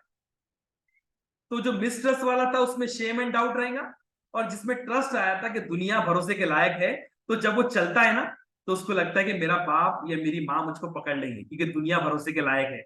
अब उसमें भरोसा था, तो क्या चीज आई, भरोसा आने के बाद एक चीज आई कि दुनिया जो है वो भरोसे के लायक, दुनिया भरोसे के लायक है, तो क्या हुआ, दुनिया भरोसे के लायक है तो मैं इसके ऊपर ट्रस्ट कर सकता हूं, मुझे ऑटोनॉमी आ सकती है। देखो, मैं अगर किसी चीज के बारे में, बच्चा अगर सोच रहा है कि मैं MBBS करूं, तो वो क्या चाहता है, MBBS के लिए जो रिसोर्सेज लगते हैं, तो पहले वो घर में देखता है कि हमारे घर में खाने के वादे तो नहीं है। जो बच्चे के अंदर ट्रस्ट बर्बाद हो चुका है, जिसके अंदर ऑटोनॉमी नहीं है, वो क्या सोचता है, वो पहले के पहले में तस्वुर कर लेता है कि मैं MBBS में जाऊंगा तो MBBS की फीस लाखों रुपए है, MBBS की फीस लाखों रुपए है, तो मेरे अंदर मिसट्रस्ट है, मेरे अंदर शेम एंड डाउट है, मेरे अंदर ऑटोनॉमी नहीं है, तो वो एमबीबीएस की जाने के लिए जो सबकॉन्शियस माइंड को एफर्ट देने होते हैं वो एफर्ट नहीं देता है, जिसके नतीजे में उसके अंदर ऑटोनॉमी नहीं आती है, खुद मुख्तारी नहीं आती है, और वो ये सोचकर कि भाई भरोसा मुझको नहीं है कि मेरे माँ बाप इतना एक्सपेंसेस को बियर कर सकेंगे, अफोर्ड कर सकेंगे, वो एमबीबीएस की तैयारी करने के जो एफर्ट उसकी तरफ से लगने चाहिए वो भी नहीं लगाता है, और ये कहता है कि एमबीबीएस के लिए तो बहुत पैसा लगता है। अब मुझे बताइए, जिसके बच्चे गवर्नमेंट कॉलेज में पढ़ते हैं, एमबीबीएस की फीस गवर्नमेंट कॉलेज में 70,000 रुपए होती है, वो भी स्कॉलरशिप से वापस आ जाती है। जिसकी फीस अगर 9 लाख भी होती है तो उसके लिए भी स्कॉलरशिप अवेलेबल है। तो क्या उसका ये सोचना सही था? तो क्या करियर पे इफेक्ट किसने किया? साइकोलॉजिकल ने किया कि करियर ने कर दिया? अचानक से बस कुछ नहीं हुआ और काम हो गया? No way, somewhere the psychological parameter affected his career. उसके करियर की नशोनुमा के लिए, उसके करियर को पाने के लिए, वहां जाने के लिए उसमें ऑटोनॉमी चाहिए थी, जो ऑटोनॉमी डेवलप नहीं कर पाए। वो ऑटोनॉमी डेवलप नहीं कर पाए। बेटा, you can do it, you have potential to do something. Fees and all this things depends upon Allah. Allah will make the resources. Allah हमारे गरीबी को दूर कर देगा। मेरे पास जब मैं पढ़ रहा था तो we don't have a money to fill the form of the engineering. 700 रुपए के फॉर्म भरने के लिए पैसे नहीं थे, लेकिन कहीं ना कहीं ट्रस्ट था, कहीं ना कहीं ऑटोनॉमी थी कि हम अपने एफर्ट दे दो, अल्लाह ताला रिसोर्सेस कर देगा। अल्लाह ताला ने 700 रुपए का इंतजाम भी हमारे किसी रिलेटिव से करवाया, और बाद में 1 लाख की स्कॉलरशिप भी अल्लाह ने दिलवाया। हमारे घर में 1 रुपया नहीं था, लेकिन इंजीनियरिंग करवा दी। That is because of the trust. तो 3 साल तक ट्रस्ट आएगा या मिसट्रस्ट आएगा? जी। और दूसरा, जब नया फेज शुरू होता है 3 साल से 5 साल का फेज, इसको कहते हैं हम लोग, उसमें इनिशिएटिव आता है या गिल्ट आता है। जब बच्चा नर्सरी प्राइमरी में जाता है, प्ले स्कूल में जाता है, तो उसमें या तो इनिशिएटिव लेने की खुशी से याद आती है या गिल्ट आता है। तो बच्चा बोलता है मेरे को नहीं आता है, नहीं टीचर ऐसा बोलती है, टीचर ऐसा बोलती है, इट मींस दैट कि somewhere he has some guilt. और कुछ बच्चे बड़े बोल्ड होते हैं, हाँ अम्मी टीचर ने मुझको ये कहा, अम्मी टीचर ने मुझको ये कहा, अम्मी बड़ा मजा आया। If you want to check all this things in your child, check this parameters. Guilt आ गया बच्चे के अंदर, गिल्ट आ गया, एक बच्चे के अंदर इनिशिएटिव आ गया। ये 2 बच्चों की सामने मैं आपको स्टोरी बता रहा हूं। फिर 5 साल से 13 साल के बीच में इंडस्ट्रियस बच्चा बनता है, यानी नई नई चीजों के बारे में सोचता है। जब 5वीं से या 5 साल से, पहली से 13 साल के बीच, 8वीं के बीच बच्चा होता है, तो वो अपने करियर के बारे में सोचता है, मुझको क्या बनना है, मेरी पर्सनैलिटी क्या करना है, वो कॉम्पिटिटिवनेस उसके अंदर आती है, टॉप करना है नहीं टॉप करना है। और दूसरे बच्चे के अंदर क्या आता है? इंफीरियरिटी कॉम्प्लेक्स आता है, नहीं हमारे पास में रिसोर्सेज नहीं है, हम गरीब है, ऐसा हम नहीं कर सकता हूँ, उसके लिए तो बहुत मेहनत करनी पड़ती है, उसके लिए तो बहुत बड़ा बस्ता लगता है, उसके लिए तो ट्यूशन लगती है। एक बच्चा जीता है नई चीज करने के लिए, और एक बच्चा जीता है इंफीरियरिटी कॉम्प्लेक्स लेके। 13 साल से 21 साल के बीच में बच्चे में क्या आती है? आइडेंटिटी आती है। 13 साल के बाद जब बच्चा 8वीं 9वीं में आता है, अब वो क्या बोलता है? मेरा बाप होगा कलेक्टर, मेरा बाप डॉक्टर है, मेरा बाप प्रोफेसर है, मेरा बाप साइंटिस्ट है। वो साइंटिस्ट है, ये ठीक है, मेरे अब्बा कलेक्टर हो सकते हैं, साइंटिस्ट हो सकते हैं, मेरे अब्बा साइंटिस्ट हो सकते हैं, फिलोसोफर हो सकते हैं, सब चीजें, बट मेरा क्या? What about me? I want to prove myself. I want to prove that my identity is there. I want to show something that I am capable of doing something. इसलिए बच्चा क्या सोचता है? बच्चा नीट की तैयारी करता है, बच्चा जेई की तैयारी करता है, बच्चा नाटा की तैयारी करता है, बच्चा अलग अलग एग्जाम के बारे में सोचता है, उसकी पर्सनैलिटी के ताल्लुक से अपने करियर का डायमेंशन ढूंढने की कोशिश करता है, रास्ता ढूंढने की कोशिश करता है मेरे भाई। और वो बच्चा आइडेंटिटी। और दूसरा बच्चा क्या करता है? जिसमें मिस्ट्रस्ट था, शेम था, गिल्ट था, इंफीरियरिटी थी, और वो इंफीरियरिटी ने अलग शक्ल ले ली। क्या ले ली? Role confusion. मेरे दोस्त जो बोलेंगे वो करूंगा, मेरे अम्मी अब्बा जो बोलेंगे वो कर लूंगा, मेरे को समझ में नहीं आ रहा है क्या करना है भाई, समझ में नहीं आ रहा है क्या करना है बेटा। हाँ अम्मी, बच्चा, माँ बाप खुश, हम लोग खुश, क्यों? बच्चा फरमा बरदार है, जो हम बोलेंगे कर लेगा।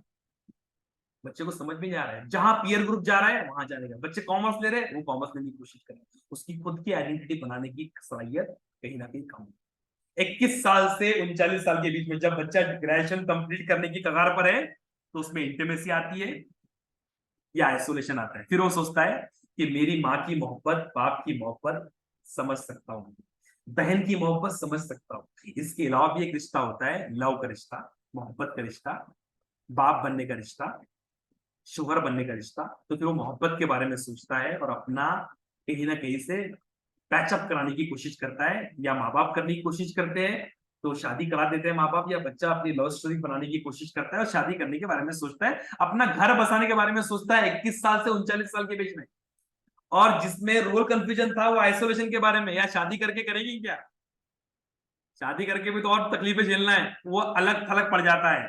40 साल से 65 साल की उम्र में, जिसमें हमारे जैसे लोग हैं 40 से 65 साल की उम्र में, जिसमें इंटीमेसी थी, अब माँ की मोहब्बत हो गई, बाप की मोहब्बत हो गई, बीवी की मोहब्बत हो गई, अब अपने बच्चे भी बड़े हो गए, बच्चे भी कर रहे हैं, अब उसमें जेनरसिटी आती है, अल्लाह के लिए भी कुछ करना है, अल्लाह के बंदों के लिए भी कुछ करना है, वो जेनरसिटी का एहसास उसके अंदर आता है। और 40 साल से 65 साल की उम्र में ही लोग ज्यादातर दान देते हैं, अच्छे काम करते हैं। और दूसरे इंसान में क्या आता है, स्टैग्नेशन। क्या आता है स्टैग्नेशन, यार जिंदगी रुक गई, जिंदगी ने जिंदगी भर तक गम दिए, जितने भी मौसम दिए सब गम दिए, वो स्टैग्नेशन में आ जाता है। यानी 65 साल से 40 साल के बीच में वो स्टैग्नेशन में आता है। अब लास्ट में क्या होता है, 65 साल के ऊपर की जो जिंदगी होती है वो सब नफे की जिंदगी होती है, क्योंकि हमारी एवरेज लाइफ जो है वो 55 से 60 साल है, तो उसमें वो ईगो इंटीग्रिटी के साथ में जीता है। अब मैंने अपना रोल अदा कर दिया, अब मौत कभी भी आ जाए अपने को गले लगा दे, मैं अब इस दुनिया से, मैंने माँ बाप का हक अदा किया, मैंने सोसाइटी का हक अदा किया, सब किया। और दूसरे इंसान को आता है कि अब कब मौत आए, वो मौत से डरता है। सर्दी हो गई, बुखार हो गया, अरे यार क्या तकलीफ है, सर्दी हो गई, तकलीफ हो रही है, ये हो रही है, वो हो रही है, ये हो रहा है, अब मैं मर जाऊंगा, अब मुझको टाइफाइड हो जाएगा, मुझको किडनी फेल हो जाएंगी। वो मरने से डरता है, क्यों? Because he don't play his role, he didn't play his role, उसने अपना रोल नहीं अदा। अब आप अपने बच्चे को इस तरीके से डेवलप करना चाहते हैं या इस तरीके से डेवलप करना चाहते हैं, फर्स्ट स्टेज में, सेकंड स्टेज। अब इसमें रोल आता है कभी भी, अगर हमको कभी भी ऐसा महसूस हो रहा है, तो तरबियत ऐसी चीज है कि तरबियत में, अब किसी को जहन में सवाल आ रहा है कि सपोज अगर मेरा बच्चा भी 13 साल में चला गया, तो क्या मैं उसको इंप्रूव कर सकता हूँ या चेंज कर सकता हूँ क्या? किसके जहन में कुछ सवाल है क्या ऐसा? Yes sir, like this trust and mistrust वो कितनी एज में कम हो सकता है, नहीं हो सकता है, लाइक काउंसलिंग उसको चेंज कर सकता है। एग्जैक्टली। जैसे कि मैं आपके इसकी एक बेस्ट एग्जांपल दूं, मोइन मैन, बेस्ट एग्जांपल दूं यस इसकी, लेकिन थोड़ी पुरानी है, 1400 साल पुरानी है, पुरानी है, चलेंगी? Sir, every example is a good example if you understand. 1400 साल की पुरानी आदत है। आपको पता है कि दुनिया में एक फैक्टर है जो दुनिया को तब्दील करता है, वो है तरबियत, वो है मेंटरिंग। तरबियत एक ऐसी चीज है कि जो इंसान को कभी भी मिसट्रस्ट को ट्रस्ट में तब्दील कर सकती है, शेम को ऑटोनॉमी में कन्वर्ट कर सकती है, गिल्ट को इनिशिएटिव में कन्वर्ट कर सकती है। 1400 साल पहले की एग्जांपल आपको दे रहा हूं मैं। आप सल्लल्लाहु अलैहि वसल्लम के इस दुनिया में आने से पहले सहाबा की जिंदगी कैसी थी, क्यों बताएंगे मुझे शॉर्ट में?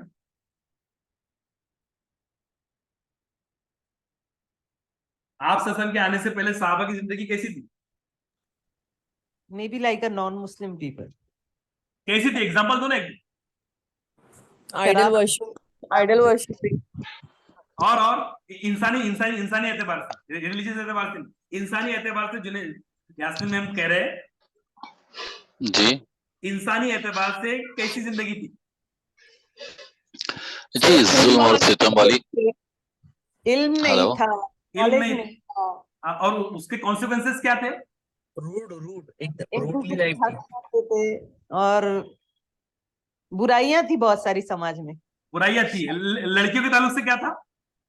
इज्जत नहीं थी। गैर अखलाकी, गैर अखलाकी। पैदा होते बराबर गाड़ दिया जाता था बेटी। जिंदा दफन कर देते थे। वेरी गुड, वेरी गुड, बहुत सारे, बहुत बहुत शुक्रिया। अपने आप को म्यूट कर लीजिए। ये सारी खुसूसियात थी, खुसूसियात नहीं बोलेंगे इसको, खराबियां थी कि इनटॉलरेंस था, वायलेंस था। अगर मेरा ऊंट आपके ऊंट से पहले पी लिया पानी, तो उसके ऊपर सैकड़ों साल तक के झगड़े चलते, खून को चाट लिया करते, या फिर बेटी अगर पैदा होती तो उसको दफना देते जिंदा। ऐसे लोगों में एक चेंजेस आए, तरबियत हुई, आप सल्लल्लाहु दुनिया में आए, 13 साल तक मेहनत किए, तो क्या हुआ? वही साहबा जो बच्चियों को कलंक समझते थे, वही बच्चियों को रहमत समझना चाहिए। उनके बिलीफ, उनके ट्रस्ट, उनकी एटोनॉमी को इस तरीके से शफल किया गया, इस तरीके से उनके पास में उनके वैल्यूज को, उनके बिलीफ को चेंज किया गया, बता बताकर उनके सबकॉन्शियस में से जो भी खराबी थी उसको निकालकर उसके अंदर ट्रस्ट, ऑटोनॉमी, इनिशिएटिव, इंडस्ट्रियलिस्ट, वही सहाबा जिनके ऊपर लोग हुकूमत करना पसंद नहीं करते थे, लोग उनको अपनी हुकूमतें देना शुरू कर दी। That is because of the तरबियत। तो तरबियत इज नथिंग बट ये एक ऐसा टूल है कि कभी भी अपने आप को चेंज कर सकते हैं अपन। अब इसका रिलेशन किसी ने कहा था मुझे कि please sir guide for the career guidance, तो मैं आपको करियर गाइडेंस से इसका रिलेवेंस बता दूं कि छोड़ दूं? Sir one more question please. जी जी प्लीज। तो ये कोई एज पर्टिकुलर एज है, like may be in child age also mistrust can be change into trust, teen age में और यूथ में भी, या पर्टिकुलर ऐसे थोड़ी अंडरस्टैंडिंग आने के बाद चेंज होती है? How it is? ट्रस्ट ये एवरी ट्रेड, जितने ट्रेड मैंने बताया, मरने से एक दिन पहले तक भी आप चेंज कर सकते हैं। ठीक है, इंसान को चेंज करने के लिए एक लम्हा काफी है। वो कौन सी बात आपके दिल पे लग जाए उसका दिल चेंज हो जाए, नहीं बता सकते आप। एवरी आप कभी भी आपको लग रहा है आपका बच्चा 25 साल का हो गया, उसमें ट्रस्ट चेंज नहीं कर सकते। No, you can change the trust. अगर आप फोकस करेंगे कि ट्रस्ट के फैक्टर्स कौन कौन से, ट्रस्ट की चीजें कौन कौन सी है जो असरअंदाज करी, मैं उसका भरोसा जीतने के लिए क्या कर सकती हूँ, मैं कैसे कर सकती हूँ। Yes, I can do the multiple ways. उसके ऊपर भरोसा करना शुरू कर सकते। उसके सबकॉन्शियस माइंड तो आज भी है, गया नहीं है। सबकॉन्शियस माइंड के अंदर खराब चीजें गई तो उसको मल्टीपल एक्टिविटीज के जरिए, मल्टीपल एग्जांपल्स के जरिए, जैसे कि मेरी माँ का किसी नहीं थी, मैं एग्जांपल दे रहा हूँ। मेरी माँ, अल्लाह मेरी माँ को जन्नत नसीब करे, जिसकी बदौलत मैं यहाँ पढ़ा हूँ। खुदा ना, मैं एग्जांपल दे रहा हूँ। किसी की माँ सपोज बचपन में बहुत जालिम थी, या सेकेंड वाइफ थी, अपने उनकी वाइफ की, या क्या बोलते हैं हम लोग उसको, सौतेली माँ थी। लेकिन सौतेली माँ जब चेंज हो गई, सौतेली माँ जब चेंज होगी तो बच्चे के अंदर उसका ट्रस्ट चेंज हो जाता है। आपने देखा है कभी एग्जांपल इसकी? सौतेली माँ पहले बिहेवियर अलग करती थी, लेकिन बाद में क्या हुआ, उसका बिहेवियर चेंज हो गया, तो उसके ऊपर उसको ट्रस्ट आ जाता है। वो अपनी माँ से ज्यादा अपनी मोहब्बत अपनी सौतेली माँ से करना शुरू कर देता है। क्यों? ट्रस्ट चेंज हो गया। That can be change at any instant of time. अगर इंसान चेंज हो जाए, हमारी पर्सनैलिटी अगर चेंज हो जाए। देखो हमने क्या किया एक्चुअली में, हमने कभी सोचा ही नहीं कि इसका असर हमारे बच्चे की लाइफ पर हो सकता है। हम समझ रहे थे कि भाई सब कुछ हमको आता है, इसका असर हमारे करियर से नहीं है। क्यों नहीं करियर से? अगर हमारे बच्चे के अंदर ऑटोनॉमी नहीं है, इनिशिएटिव नहीं है, तो बच्चा आपका, मैं 5 साल की उम्र में आपके बच्चे की, अल्लाह ऐसा नहीं, किसी के अंदर वो नहीं है, मैं ऐसा इंटरप्रिटेशन कर सकता हूँ कि बच्चे का करियर तबाह होने वाला। बच्चे को देखकर, बच्चे के माँ बाप को देखकर मैं इंटरप्रेट कर सकता हूँ कि बच्चे का करियर जो है ज्यादा अच्छा नहीं होने वाला है। इसलिए तो हम कहते हैं कि माँ बाप को सुधारना, माँ बाप is the pillar. Why I am trying to connect it with the career counselling. मैं करियर गाइडेंस इसको कनेक्ट करने की कोशिश इसलिए कर रहा हूं कि अगर आपके बच्चे में ऑटोनॉमी नहीं है तो he can not prepare for the UPSC and MPSC. उसमें ट्रस्ट नहीं है तो उसमें बिलीव कहां से आएगा, उसमें वैल्यूज कैसे डेवलप हो पाएंगे? अगर उसमें इनिशिएटिव नहीं है तो वो नए नए इनिशिएटिव कैसे लेगा? अगर वो इंडस्ट्रियस नहीं है, अगर वो आइडेंटिटी डेवलप नहीं कर पा रहा है, तो वो हजारों की लाखों की भीड़ में अपनी आइडेंटिटी को बनाने के लिए एफर्ट, डेडिकेशन, परसिवरेंस कैसे स्टैब्लिश कर पाएगा? That is the requirement of today's world. Today's world की रिक्वायरमेंट है कि ये सारी खुसूसियात, perseverance, patience, dedication, time management, ये आपके बच्चे में होनी चाहिए। तब जाके आपका बच्चा किसी कॉम्पिटिटिव एग्जाम को क्रैक कर सकता है। तब जाके आपका बच्चा इस कॉम्पिटिटिव वर्ल्ड के अंदर, एआई के दौर के अंदर अपने आप को स्टैब्लिश कर सकता है। If this things are not there, how could you change the life of your child and how could your child change the life? These are the facts. That's why I trying to connect it to career guidance. And somebody says that please teach us the career counseling. I will change the topic. I will come to that topic only.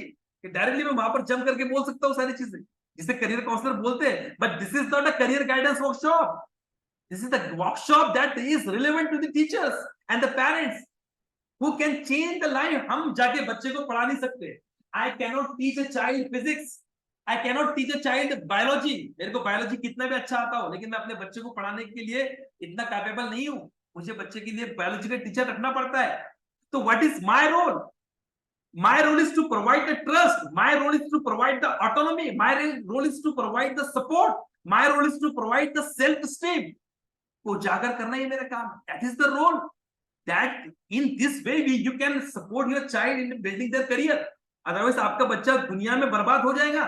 दुनिया में बर्बाद हो जाएगा, आखिरत भी बर्बाद हो जाएगा। ऐसी बुरी बुरी लत लग जाएगी कि दुनिया पे भरोसा नहीं है, इसलिए जिंदगी के भरोसा नहीं है, तो जिंदगी को पी के निकाल देते, ड्रग्स लेके निकाल देते, गलत गलत चीजों में निकाल देते।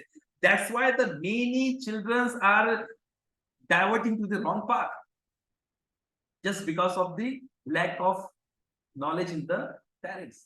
जिन पेरेंट को पता है उनके बच्चे कामयाब होते हैं, जब भी तो 10% बच्चे ही कामयाब हो रहे हैं ना। 10% बच्चे ही क्लियर कर पा रहे हैं बड़े बड़े एग्जाम्स, 10% बच्चे ही कामयाब हो रहे हैं, 10% बच्चे ही कर पा रहे हैं। दैट्स व्हाई आपको समझना पड़ेगा, आपको 10% में जाना है या 90% में जाना है, दैट इज योर रोल। आप वो काम करो जो आपको करना है, आप वो काम मत करो जो दूसरों को करना है। बहुत सारे पेरेंट्स क्या करते हैं, इतने टैलेंटेड बन जाते हैं कि बच्चे को ऐसा दिखाते हैं कि दुनिया का सारा करियर गाइडेंस का नॉलेज उन्हीं को है। तेरे को ये नहीं आता है क्या? मेरे को मालूम है, हाँ मेरे को मालूम है फिजिक्स में क्या होता है, मेरे को मालूम है बायोलॉजी में क्या होता है, आई नो केमिस्ट्री। तेरे को नहीं समझ में आता है कि तेरा बाप कैसा है, तेरा बाप ऐसे ही बाल सफेद किया है क्या, तेरे बाप ने ऐसी दुनिया को चला रहा है क्या, तेरा बाप ऐसे ही सीईओ नहीं है क्या? अब इन चीजों से क्या होता है कि we are somewhere destroying the trust. बच्चे का ट्रस्ट गेन करने के अलावा हम उसको,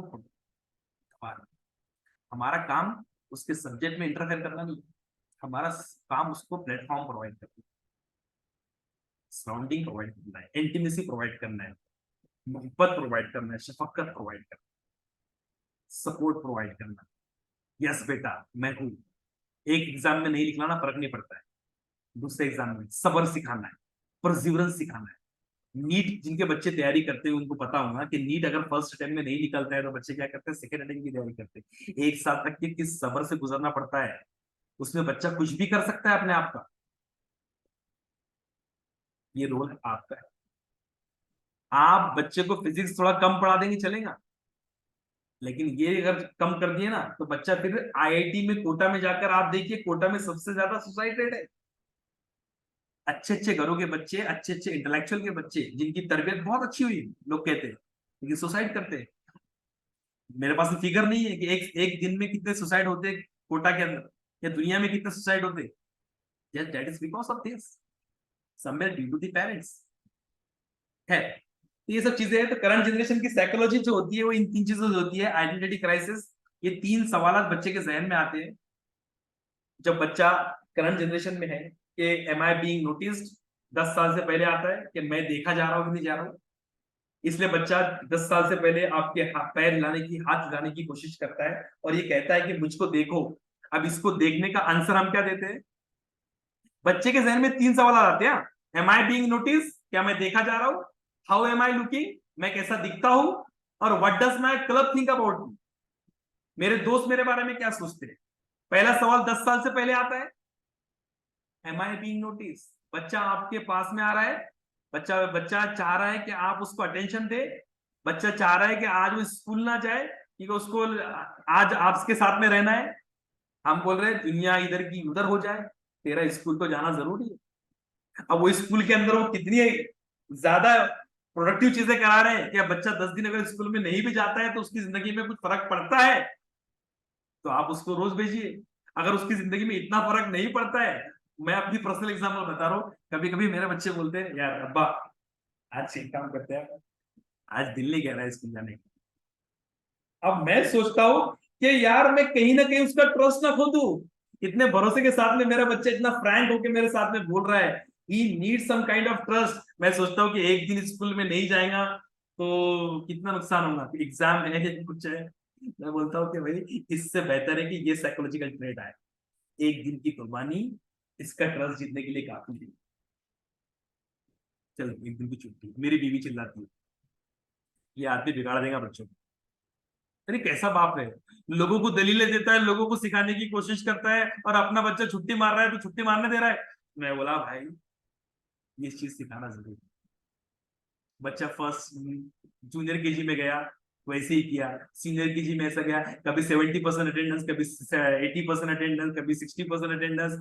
आप यकीन नहीं जानेंगे उस बच्चे के अंदर ऐसी खुसूसियात आई कि बच्चा अभी कभी भी, अभी 4th स्टैंडर्ड में गया, अब वो उससे छुट्टी मारने के लिए बोलता नहीं है।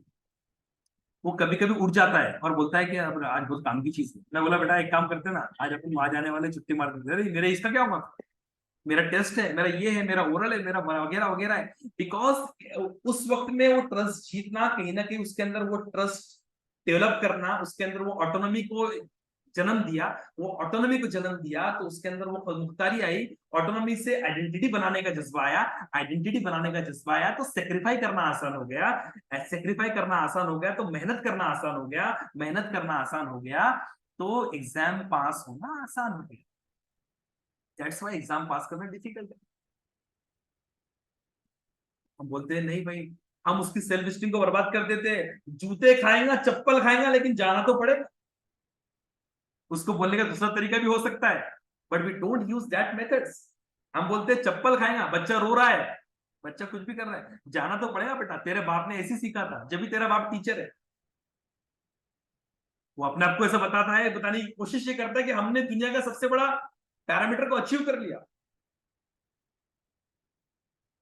बेटा जाना तो पड़ेगा, और जाना तो पड़ेगा। बच्चा जा रहा है, बच्चे में सिंसियरिटी डिसिप्लिन आ गया, लेकिन ट्रस्ट मिसट्रस्ट गया, कहीं ना कहीं ऑटोनॉमी को खतरा पहुंचा सकता है आगे जाके। हमको करना है, we have to invite the discipline, लेकिन डिसिप्लिन उसके कीमत पर नहीं, उसके ट्रस्ट, उसके भरोसे के, उसके बिलीफ को तोड़कर नहीं। माँ अपने बच्चे को, माँ रोटियां बना रही है, अब बच्चा 1 साल का बच्चा आ रहा है और उसका दुपट्टा खींच रहा है, उसको ले ले, तो माँ उसको ऐसे अंदाज में कह रही है कि भाई तेरे को पता नहीं, इस दुनिया का सबसे जालिम आदमी आने वाला है, तेरा बाप, इस दोनों जहां, अल्लाह माफ करे, इस पूरे शहर का जो मालिक है, इस शहर का मालिक आ रहा है, उसको रोटी बनाने में अगर देर हो गई ना तो बहुत खौल जाएगा, बहुत बौखला जाएगा। मैं इसलिए तुझको नहीं ले सकती, चल हट, मुझे रोटियां बनानी है, दुनिया का अजीम काम है। वो बच्चे को हिड़काती है। हिड़काना, बच्चा कह रहा है कि मेरा इंपॉर्टेंस नहीं है, उसकी सेल्फ स्टीम डाउन हो जा रही है। जब सेल्फ स्टीम डाउन हो गई तो उसमें कॉन्फिडेंस डाउन हो गया, कॉन्फिडेंस डाउन हो गया तो क्रिएटिविटी डाउन हो गई। इसके बरक्स कुछ दूसरा काम भी हो सकता है, उसको लेकर, उसको समझाकर। कुछ माएँ ऐसा भी करती है, कुछ माएँ उसको लेकर उसको गलत वर्ड का इस्तेमाल नहीं करे बगैर भी करती। वो सेल्फ स्टीम को क्या करती है, सपोर्ट करती है। अब ये सेल्फ स्टीम जब स्कूल में बच्चा जाता है तो स्कूल वाले भी ऐसे अल्फाजों का इस्तेमाल करते हैं, वो भी मारने की कोशिश करते हैं, डांटने की कोशिश करते हैं, बच्चे की सेल्फ स्टीम और बार खराब हो जाती है। हाउ एम आई लुकिंग, 10 साल के बाद बच्चे में एक सवाल आता है कि मैं कैसा दिख रहा हूं। हाउ एम आई लुकिंग, मैं कैसा दिख रहा हूं, मैं कैसा दिख रहा हूं, तो बच्चा क्या कहता है, फेयर एंड लवली लगाता है, फेयर एंड हैंडसम लगाता है। ये 10 साल का सवाल जो है, 10 साल बाद वाला सवाल, पहले सिर्फ लड़कियों में आता था, अब लड़कों में भी आ गया। हमारे जमाने में मैं थोड़ा फेयर हूं, तो कभी कभी मैं इस फेयर को बचाने के लिए ज्यादा गोरा बनने, ज्यादा फेयर बनने के चक्कर में क्या करता था कि कभी कभी फेयर एंड लवली लगा के चला जाता था। तो मेरे दोस्त लोग जो थे, कभी कभी वो लोग को खुशबू आती थी, फेयर एंड लवली लगा के आया। फेयर एंड लवली लगाना उस जमाने में जुल्म या बहुत बड़ा गुनाह माना जाता था लड़कों के लिए, लेकिन आज के जमाने में लड़कियां जो है, लड़कियों के लिए तो पहले से था कि 10 साल के बाद लड़कियां अपने आप को सिंगारना संवारना शुरू कर देती थी, लेकिन लड़कों में ये खुसूसियात पुरानी जनरेशन में नहीं थी, ये जनरेशन में आ गई। इसीलिए फेयर एंड हैंडसम का इंट्रोडक्शन हुआ। गार्नियर मेंस फेस वॉश, अलग अलग फेस वॉश आ गए। शाहरुख खान भाग रहा है, उसके पीछे पब्लिक दौड़ रही है, और दौड़ने के बाद में क्या हो रहा है, शाहरुख की एनर्जी कम हो रही है। एनर्जी कम हो रही है तो क्या हो रहा है, शाहरुख क्रीम ले रहा है, फेयर एंड हैंडसम ले रहा है, गार्नियर मेन ले रहा है, गार्नियर मेन लगा रहा है, शाहरुख गोरा हो जा रहा है, गोरा होने के बाद में सारे गुंडों को मार रहा है। Is this relevance? इस दौर में ये दिखाया गया कि आप गोरे होंगे, चट्टे होंगे, तभी जाकर लोग आपको अच्छा कहेंगे। क्या ये सही जवाब है?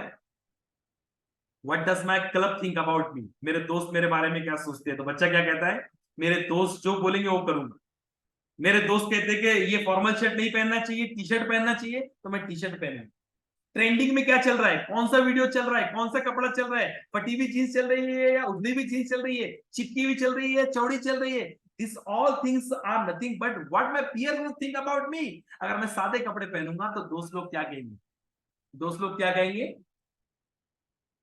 इसलिए क्या कहता है, मैं उनके जैसा पसंद करूं। तो इन 3 सवालों के जवाब हम कैसे देते हैं, तू किसी काम का नहीं है, तू किसी काम का नहीं है, पहले सवाल का जवाब, तो तुझको देखे क्यों, how am I looking, Gora Gora चट्टा होगा, अच्छी शक्ल होगी तो लोग अच्छा कहेंगे।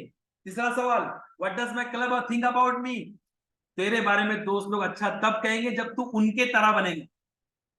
इसलिए आज के जमाने में आपने गौर किया कभी, पबजी आया, करोड़ों बच्चों की पसंद सिर्फ पबजी। फ्री फायर आया, सारे बच्चों की पसंद पबजी। हमारे जमाने में, और नईम भाई यहाँ बैठे हुए, नईम भाई के जमाने में, उस जमाने में सब बच्चे कबड्डी पसंद वाले थे क्या? सब बच्चे क्रिकेट पसंद वाले थे क्या? कुछ बच्चे क्रिकेट पसंद करते थे, कुछ बच्चे ये पसंद करते थे, लेकिन आज के जमाने में सारे बच्चे एक ही गेम पसंद कर रहे हैं। क्यों? Because they are train to be same.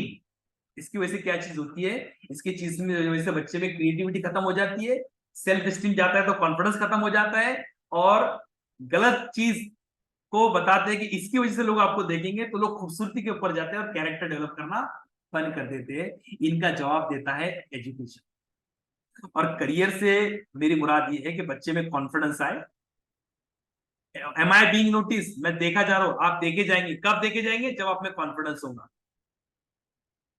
आप कैसे दिख रहे हैं, आप में कैरेक्टर अच्छा होगा तो आपकी दुनिया वाहवाही करेंगी। एपीजे अब्दुल कलाम दिखने में खराब थे, दिखने में थोड़े हो सकता है कि डार्क हो गए, हो सकता है इतने फेयर नहीं होंगे, लेकिन उनका कॉन्फिडेंस इतना था और उनका कैरेक्टर ऐसा था कि लाखों करोड़ों लोग उनको आइडियल मानते। Character and confidence is different. और कॉन्फिडेंस कैसा, कॉन्फिडेंस की डेफिनेशन हम लोग क्या देते हैं बच्चों को, बेटा किसके भी सामने जाके कुछ भी बोल देना, ये कॉन्फिडेंस नहीं है। कॉन्फिडेंस का लेवल ये है, कॉन्फिडेंस का डेफिनेशन ये है कि अपने आप को इंपॉर्टेंस समझना, दूसरों को कमतर समझे बगैर। कभी कभी जो बच्चे कॉन्फिडेंस जिनमें ज्यादा हो जाता है तो वो ओवर कॉन्फिडेंस हो जाता है, उसके चक्कर में उनके अंदर और एक सिफात आ जाती है जो होनी नहीं चाहिए। ओवर कॉन्फिडेंस की वजह से वो कभी कभी अपने माँ बाप को, अपने टीचर को भी हकीर समझना शुरू कर देते हैं। कॉन्फिडेंस का डेफिनेशन हमारे नजदीक क्या है, हमारे रिलीजियस पैरामीटर में क्या है, अपने आप को इंपॉर्टेंस समझो। Yes, I deserve the respect, but other also deserve the respect. मैं इंपॉर्टेंट हूं, लेकिन दूसरे कमतर नहीं है, दूसरे भी हो सकते हैं। इसमें तुम बेटा कॉन्फिडेंस देती है। और क्रिएटिविटी, अगर क्रिएटिविटी आज के दौर के अंदर बच्चा अगर ये फिक्र कर ले रहा है, क्यों पूछ ले रहा है, यार ये पैंट मुझे डिस्कंफर्ट दे रही है।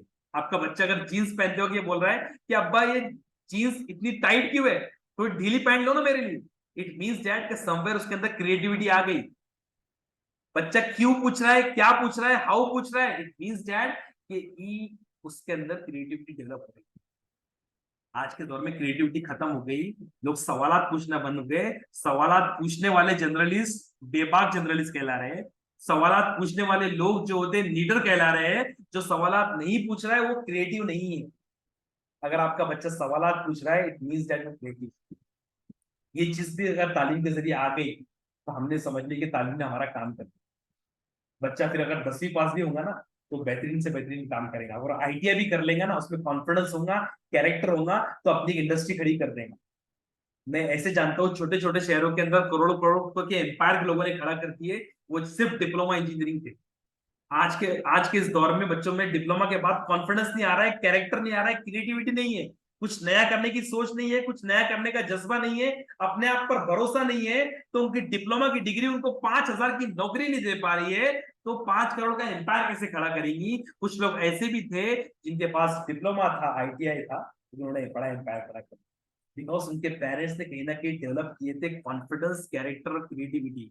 अगर तालीम नहीं दे पा रही है, स्कूल नहीं दे पा रहा है, तो अपनी एक्टिविटीज के जरिए उनको दो, ताकि वो अपनी डिग्री के अंदर मौके तलाश करे, अपनी डिग्री के अंदर अपॉर्चुनिटीज तैयार करे, अपनी डिग्री करते वक्त उनमें जज्बा हो। 3 तरीके का यकीन होता है, अल्लाह पर यकीन, अपने आप पर यकीन, और अपने काम पर यकीन। ये 3 तरीके का डेवलप यकीन अगर हम अपने बच्चे के अंदर डेवलप कर ले तो आपका बच्चा सक्सेसफुल करियर के अंदर चला जाएगा। लेकिन हम खुद भी डेवलप नहीं कर पाते। हम बोलते हैं वो करियर, अरे उसमें कुछ नहीं है, अरे वो करियर उसमें कुछ नहीं है, अरे ये तू कर नहीं पाएगा, अरे ये तू ये कर पाएगा, अरे तेरे में इतनी कैपेबिलिटी नहीं है। हम तुझको तालीम इसलिए दे रहे हैं ताकि तू काबिल बन जाए। सबसे खराब सेंटेंस, सबसे खराब सेंटेंस जो बच्चे की साइकोलॉजी को डिस्टर्ब करता है, हम तुझको इसलिए पढ़ा रहे हैं ताकि तू काबिल बन जाए। इट मींस दैट, क्या इसका मतलब ये मैं समझूं कि अभी तू काबिल नहीं है? बच्चे को हकीर बनाकर काबिल, हम अपना पेट काट कर तुझको पढ़ाएंगे ताकि तू काबिल बन जाए। अरे भाई पेट काट क्यों रहे भाई? यहाँ पर डॉक्टर लोग भी बहुत सारे अवेलेबल है, मैं उनसे पूछूंगा अरे पेट काटने का बड़ा काम है, बड़ा खर्चा है, पेट क्यों काट रहे बच्चे को पढ़ाने के लिए?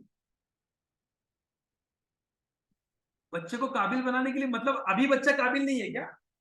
हम अपने सेंटेंसेस से कहीं ना कहीं ऐसी चीजें बोल देते हैं कि उसको ये लगता है कि अभी उसके अंदर कॉन्फिडेंस बिल्कुल भी नहीं है, अभी उसकी सेल्फ स्टीम जीरो है, जीरो। वो पढ़ेगा, वो डिग्री लेगा तभी काबिल बनेगा। तो उसका, हमको अल्लाह पर यकीन उसका डेवलप करना चाहिए कि अल्लाह मेरी रोजी मुझको देगा, कौन सी चीज भी कर कर। अगर मैं छोटा काम भी सीखूं, बड़ा काम भी सीखूं, अगर मैं आईटीआई भी कर लूं, आईआईटी भी कर लूं, एमबीबीएस भी कर लूं, तो मुझको कामयाबी मिलेगी। ये मेरा यकीन है अल्लाह के ऊपर। और यकीन इसलिए है कि अल्लाह ताला ने मुझे अशरफुल मखलूकात बनाया, अशरफुल मखलूकात बनाया तो मेरे अंदर वो कैपेबिलिटी दिया, मेरे अंदर वो कॉन्फिडेंस दिया, मेरे अंदर वो इंग्रेडिएंट्स दिया कि मैं दुनिया के अंदर सबसे अफजल हूं। तो मैं अपने आप पर भी कॉन्फिडेंस रखता हूं, अपने आप पर भी यकीन रखता हूं। अब तीसरी चीज होती है कि मैं अपने काम पर यकीन रखता हूं कि जो काम मैं कर रहा हूं वो काम जो है वो काम का है। चाहे मैं डिग्री कर रहा हूं, डिग्री कर रहा हूं या डिप्लोमा कर रहा हूं, मैं जो भी काम कर रहा हूं वो काम जो है दुनिया का अच्छा काम है, उसमें कामयाबी मुझको मिलेगी तो मिलेगी ही। That is nothing but. यहाँ पर इस बात को मैं अपनी चीज को खत्म कर रहा हूँ क्योंकि टाइम बहुत हो चुका है। और आगे की जो चीजें मैं इंशाल्लाह नेक्स्ट कोई कभी मैं पेरेंटिंग के एक लेक्चर के अंदर खत्म करने की कोशिश करूंगा। जज़ाकल्लाह खैर। इसमें किसी के सवालात हो तो पूछ सकते हैं, otherwise we will wind up this session. आगे बहुत बहुत चीजें बाकी है, आगे बहुत चीजें बाकी, आगे बहुत चीजें बाकी है, लेकिन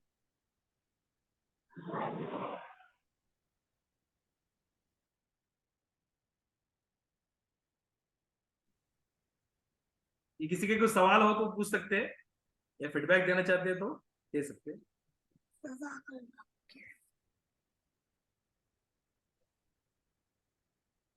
If you have any query, any doubt, any question. बहुत ही जोरदार लेक्चर था सर। सर अगला सेशन कब रहेगा ये बता दें तो अच्छा रहता। जी जी क्या बोल? हेलो हाँ जी सर। सर अगला सेशन कब रहेगा ये बता दें आप तो अच्छा रहेगा।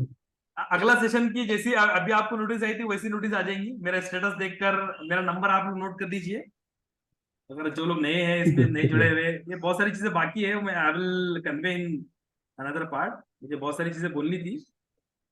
ये मेरा नंबर है 8976368581। आप इस नंबर पर मुझे व्हाट्सअप कर सकते हैं, या अगर मैं आपका नंबर सेव कर लूँ तो आपको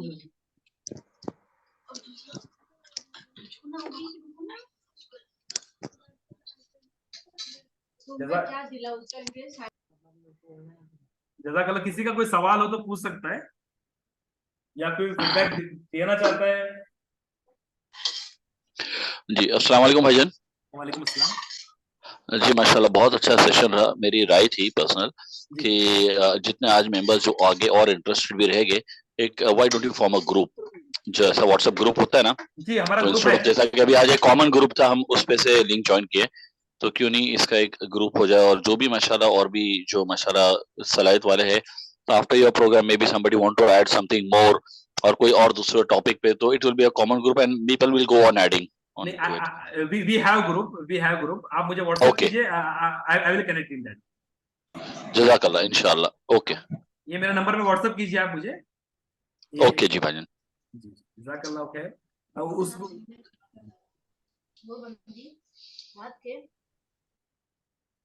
और किसी को कुछ बोलना है, कुछ करना है तो इनका बोल सकते हैं। Any suggestions, any doubt, any query you can share. अस्सलाम वालेकुम सर। मेरी एक क्वेरी है। जी ma'am. Query in the sense, जैसा आप बोल रहे थे बीच में, अभी इसमें लेक्चर के बीच में, कि कुछ पेरेंट्स, क्योंकि ऐसा एक केस मेरे पास काउंसलिंग के लिए आया था, यानी इमोशनल काउंसलिंग बोल सकते हैं आप, करियर काउंसलिंग के लिए नहीं। वो मेरी फ्रेंड ही है, काफी क्लोज फ्रेंड है, और बचपन में यानी वो खुद अभी बोलती है कि मैंने ना मेरे बच्चे को बहुत मारा है, छोटी छोटी चीजों पे उसको बहुत मारा है। तो अभी वो बच्चा एक्चुअली नशे की आदत में लग गया है, और माँ उसको उस चीज से अब निकालना चाह रही है। शी इज एक्चुअली चेंज, अभी वो दीन के बहुत करीब आ गई और बहुत कुछ सीख रही है, अल्हम्दुलिल्लाह दर्स भी लेती है। तो नाउ शी हैज चेंज, लेकिन बच्चा भी इतना उसको इमोशनल डैमेज हो गया है कि ही इज टोटली गॉन ना, उसमें से मतलब कुछ हल नहीं निकल पा रहा। तो ये स्टेज पे कुछ ऐसे खास पॉइंट्स होंगे जो जिस पर मैं उसको थोड़ा सा गाइड कर सकूं।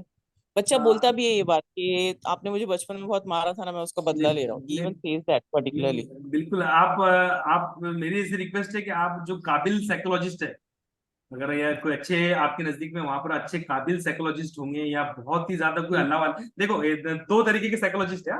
एक साइकोलॉजिस्ट है जी जो रियल में डिग्री लेके बने हुए हैं, और कुछ जो साइकोलॉजिस्ट होते जी हैं वो हमारे दीनी उलूम, रिसर्च के साथ। दीनी जी जी उलूम पे जिनका कमांड होता है, या बहुत बड़े बुजुर्ग होते हैं, जी या अल्लाह वाले होते हैं, या तो उनको जो होते हैं ना वो सीरतुन नबी, या फिर आपका अहादीस वगैरह, या कुरान कुरान की, उसमें से उनको पास बहुत सारे नॉलेज होता है।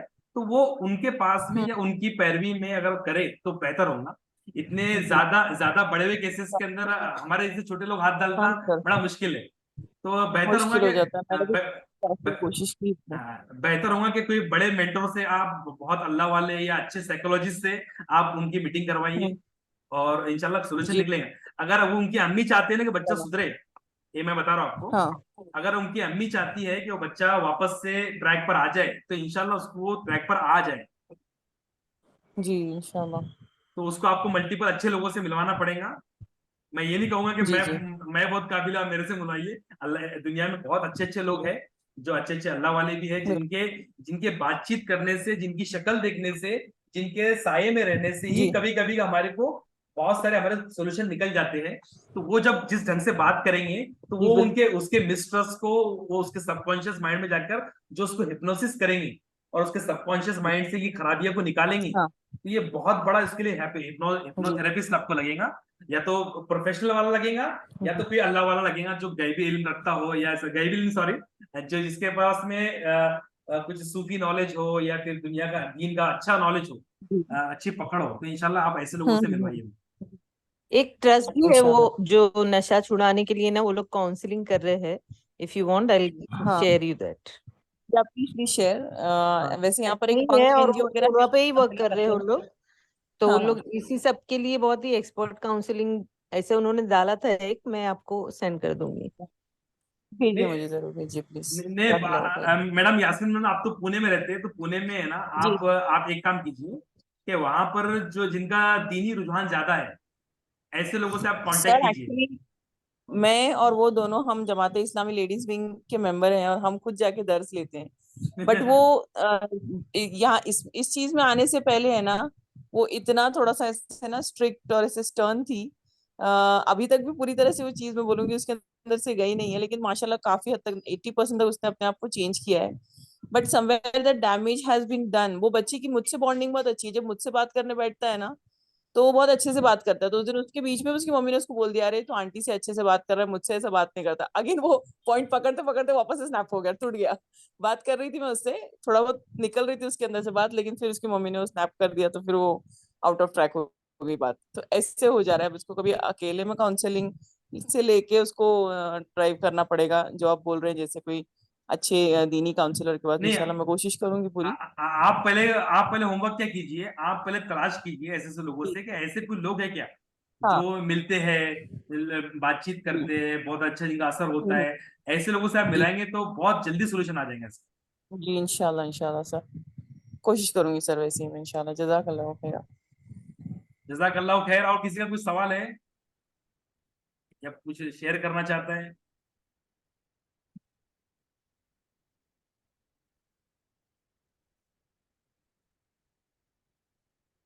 सर यही मेरा सवाल था कि फर्स्ट टू थ्री आपने डाल दिया, ट्रस्ट और मिसट्रस्ट डेवलप हो जाते हैं, तो कभी कभी ये बहुत लॉन्ग टर्म तक लाइफ में रहते हैं कि फिर लोग ट्रस्ट नहीं कर पाते हैं। बिल्कुल तो बिल्कुल, लॉन्ग टर्म तक रहते हाँ, हैं। लॉन्ग टर्म तक रहते हैं, और कभी कभी मुझे ऐसा लगता है कि वो निकल नहीं पाता है। सो सिवाय काउंसलिंग के और किस चीज से उसको इम्प्रूव कर सकते हैं या नहीं कर सकते? काउंसलिंग है, एक तो इंडिविजुअल काउंसलिंग होती है, और कभी कभी ग्रुप काउंसलिंग होती है। ग्रुप काउंसलिंग क्या होती है कि आपने देखा होगा कि लोग किसी मजलिस में गए, किसी बड़े अल्लाह वाले के पास में गए, किसी पीर के पास में गए, इनके पास में गए, तो वो एक लफ्ज बोल देते हैं। आपने कभी कभी सुना है कि कुछ कुछ फिल्म स्टार थे, या कुछ गाने वाले थे, वो अचानक से क्या हो गए, अचानक से अल्लाह वाले हो गए। अल्लाह वाले हो गए, हाँ। अचानक से अल्लाह वाले तो अचानक से नहीं होते वो कभी कभी कुछ बयान सुन लेते हैं, कुछ बात सुन लेते हैं, तो उससे क्या होता है कि उनकी कैफियत जो है ना वो चेंज हो जाती है। तो इंसान को चेंज करने के लिए एक वक्फा चाहिए। तो कभी कभी ग्रुप काउंसलिंग से भी हो जाता है काम। कभी कभी लोग जरूरी नहीं है कि आपको यही करना पड़े कि सपोज आपको सिर्फ और सिर्फ किसी के साथ में थेरेपी सेशन कर लो, हिप्नोसिस कर लो, नॉट नेसेसरी। इसके अलावा भी चेंजेस आते हैं। कभी कभी अच्छे, कभी इसलिए लोग बोलते हैं ना कि अच्छी कंपनी में रहो। अगर आप बेवड़ों में रहेंगे, अगर आप ड्रग वालों में रहोगे तो आप में ख्यालात वैसे ही आएंगे।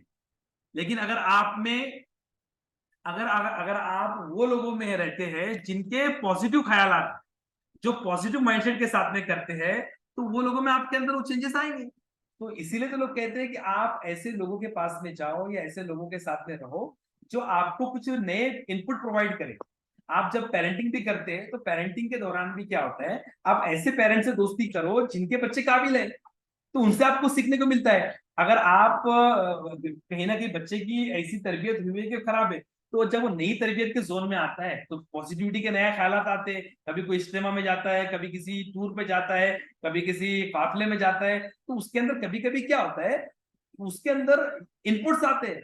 जब इनपुट्स आते हैं, पॉजिटिव वाइब्स आती है, तो पॉजिटिव वाइब के असरात भी होते हैं। ये भी तरीका है। तो नॉट नेसेसरी कि हर वक्त आपको इंडिविजुअल काउंसलिंग की जरूरत पड़े। भाई सब साइकोलॉजिकल मरीज नहीं है, बहुत साइकोलॉजिकल मरीज नहीं है दुनिया में। अच्छे लोग दुनिया में सब, किसी के अंदर 1% काम है, किसी में 2% काम है, किसी में 100% काम है। तो 1% वाले को साइकोलॉजी के वाले के पास में आप लेके जाएंगे और बोलेंगे कि साइकोलॉजिस्ट वाले इसको सुधार दो आप, तो वो तो बेचारा और बिगड़ जाएगा, उसकी इतनी जरूरत नहीं। तो not every psychological patient need a therapy. सबको थेरेपी की जरूरत नहीं है। किसको सिर्फ एक सेशन सुना दो। देखो आप, मैं एग्जांपल दे रहा हूँ, ये मोटिवेशनल वीडियोस वगैरह क्यों होते हैं? ये मोटिवेशनल वीडियोस क्या करते हैं? ये मोटिवेशनल वीडियोस, ये बयानात, ये जुम्मे के खुतबात, ये क्या करते हैं? ये जिनके अंदर 1% काम है, जिनके अंदर 2% मेंटल हेल्थ का प्रॉब्लम है, उसको रिकेक्टिफाई करने का काम करते हैं। हम बिगड़ जा रहे हैं, हमारा ईमान कम हो रहा है, तो बड़े ईमान वालों के साथ में बैठ गए, हमारा ईमान बढ़ गया। इंसान का ईमान क्या होता है? ऊपर नीचे होता रहता है। इंसान का ईमान ऊपर नीचे हो रहा है मतलब उसकी साइकोलॉजिकल वेलबींग भी ऊपर नीचे हो रही है। कभी साइकोलॉजिकली फिट है, कभी कभी हमको ऐसा लगता है दुनिया बहुत जालिम है, कभी कभी हमको लगता है दुनिया बड़ी खूबसूरत है। क्यों? अरे भाई मैं घूम रहा हूँ, मैं यूएस जा रहा हूँ, यूके जा रहा हूँ, तो खुशी लगती है। मैं आपको मेरी बात ले लूं, कुछ दिनों से मुझे लग रहा था कि आई एम जस्ट डिस्पेयर। मैं आपको यकीन नहीं करूं, मैंने लेक्चर्स अपने क्यों बढ़ा दिया, तो मुझे ऐसा लग रहा था कि भाई आई am not getting what I deserve. मुझे जो चाहिए वो मुझे नहीं मिल रहा है। क्यों नहीं मिल रहा है भाई? मुझे मजा नहीं आ रहा है यार, लाइफ तो कैसी हो रही, मेरा वजन बढ़ रहा है, मुझे स्ट्रेस बढ़ रहा है। तो फिर मैंने रियलाइज किया I am made for the lectures. चल कम ऑन एहसान, लेट्स ट्राई लेक्चर्स। हो सकता है कि वो तेरे को खुशी दे दे, वो तेरे को हैप्पीनेस प्रोवाइड कर दे। मैं वापस आ गया आपके सामने। तो ये सब चीजें जो इंसान की वेलबींग, मेंटल हेल्थ जो है ऊपर नीचे होती रहती है। आपको किस चीज से सुकून मिल रहा है उस चीज को तलाश करना चाहिए। और मेंटोर का काम क्या होता है? मेंटोर को ये सब चीजें तलाश करने के मौके देखने चाहिए। हमारा काम बीइंग अ काउंसलर क्या होता है कि ये कैसे मौके हम लोग तलाश करें, इसके पास ले जाओ, उसके पास ले जाओ। तो ये यास्मीन मैम जो काम कर रहे हैं वो यही काम कर रहे हैं। अब धीरे धीरे वो 4-5 केसेस को हैंडल करेंगे तो शी वुड बी परफेक्ट। वो परफेक्ट हो जाएंगे, फिर लोग उनके पास में आएंगे, लोग उनके पास में क्या करना चाहिए वो ऐसी चीजें बताएंगे। अब मैं इस चीज से गुजरा नहीं, लेकिन मैं आपको ये चीजें बता रहा हूँ कॉन्फिडेंस के साथ में। क्यों? Because I have a passion for this field. आप मेरे से लोग पूछते हैं कि तुमने क्या किया है, आपका बैकग्राउंड बताओ, ये बताओ। But I don't know my background, my passion is my background, my passion is my degree, my passion is my experience. That's it. मैं पैशन के ऊपर बोल रहा हूँ। मैं बता रहा हूँ आपको, I don't have a psychological experience. मैंने साइकोलॉजिकल काउंसलिंग किसी की नहीं की है, मैंने बहुत बड़े बड़े सेमिनार नहीं लिए, मेरे से बड़े बड़े करियर काउंसलर है, लेकिन I have a passion for this field. That's why I am telling. मेरे अंदर कुछ दुनिया का टैलेंट नहीं। ये सब चीजें जो धीरे धीरे सीखता है इंसान, मैं धीरे धीरे सीख कर बोल रहा हूँ आपको। मैं कुछ चीजें गलत भी बोल सकता हूँ, मे बी पॉसिबिलिटी। ये सब चीजें जो है इंसान सीख सीख कर, यहाँ वहां से पढ़ पढ़ कर सीखता है। इंसान जो है ना गलतियां करता है, गलतियां करने से डरना नहीं, लेकिन हम कूदेंगे नहीं मैदान में तो पता कैसे चलेगा कि हम भी इसके खिलाड़ी है। पहले मुझको भी लगता था कि नहीं बहुत बड़े बड़े खिलाड़ी बैठे हुए, नहीं करना चाहिए भाई, नहीं हमको करना चाहिए, हम अलग अंदाज से काम करेंगे। अल्लाह अल्लाह ने अगर हमसे काम लेना पसंद किया तो अल्लाह ताला हमको इसके अंदर तरक्की देंगे, नहीं तो नहीं देगा। इंजीनियरिंग की हुई है, इंजीनियरिंग करेंगे, सॉफ्टवेयर पढ़ाएंगे लोगों को, सॉफ्टवेयर बनाएंगे और वेबसाइट बनाएंगे, वही काम करेंगे। That's it. तो उसी तरीके से each and every member of this group and this session is a mentor. वो कहीं ना कहीं लोगों के लिए काम कर रहा है, अपनी लिए काम कर रहा है, अपने बच्चों के लिए काम कर रहा है। जिन बच्चों उसके पास में आ रहे हैं, ये लर्निंग के फेसेस है। आप यहाँ से 1% सीखेंगे, 2% किसी और से सीखेंगे, 3% किसी और से सीखेंगे, किसी मोटिवेशनल स्पीकर से सीखेंगे, किसी मौलाना से सीखेंगे, तब जाके आपका नॉलेज धीरे धीरे धीरे धीरे बढ़ेगा और आप कैपेबल होंगे अपने आप को फुल प्रूफ काउंसलर शो करने के लिए। खैर, मैं अगर नया लेक्चर दे दूंगा आपको, माफी चाहता हूँ, मैंने एलॉबरेट कर दिया इसको इतना ज्यादा। मेंटरिंग इसलिए इंपॉर्टेंट है कि मेंटरिंग में इसलिए अभी हम लोग क्या शुरू कर रहे हैं, मैं एक नया एक इनिशिएटिव शुरू कर रहा हूँ, जिसके अंदर मैं शुरू कर रहा हूँ कि साल भर की मेंटरिंग प्रोवाइड करेंगे हम लोग। अभी हमारे पास में 14 काउंसलर भी प्रोड्यूस हो गया। अभी 14 काउंसलर को किस तरीके से काम दिया जाए, इसलिए मैं प्रोफेशनली एक सर्विसेज शुरू कर रहा हूँ कि बच्चों को right from the beginning 7th standard से 6th स्टैंडर्ड से हम साल की पेड प्रोफेशनल काउंसलिंग प्रोवाइड करेंगे, मेंटरिंग प्रोवाइड करेंगे। जब तक के मेंटोर नहीं रहेगा, बच्चे सही रास्ते पे नहीं जा सकते। अगर वो पेरेंट्स काम नहीं कर रहे तो हो सकता है कि मेंटोर काम करे। इसलिए मैं भी 1-2 दिन में लॉन्च करने वाला हूँ कि पेड काउंसलिंग मेंटोरिंग की, और पूरी मेंटोरिंग की right from the counselling to road map and all this things. दुआ कीजिएगा उस कामयाब हो।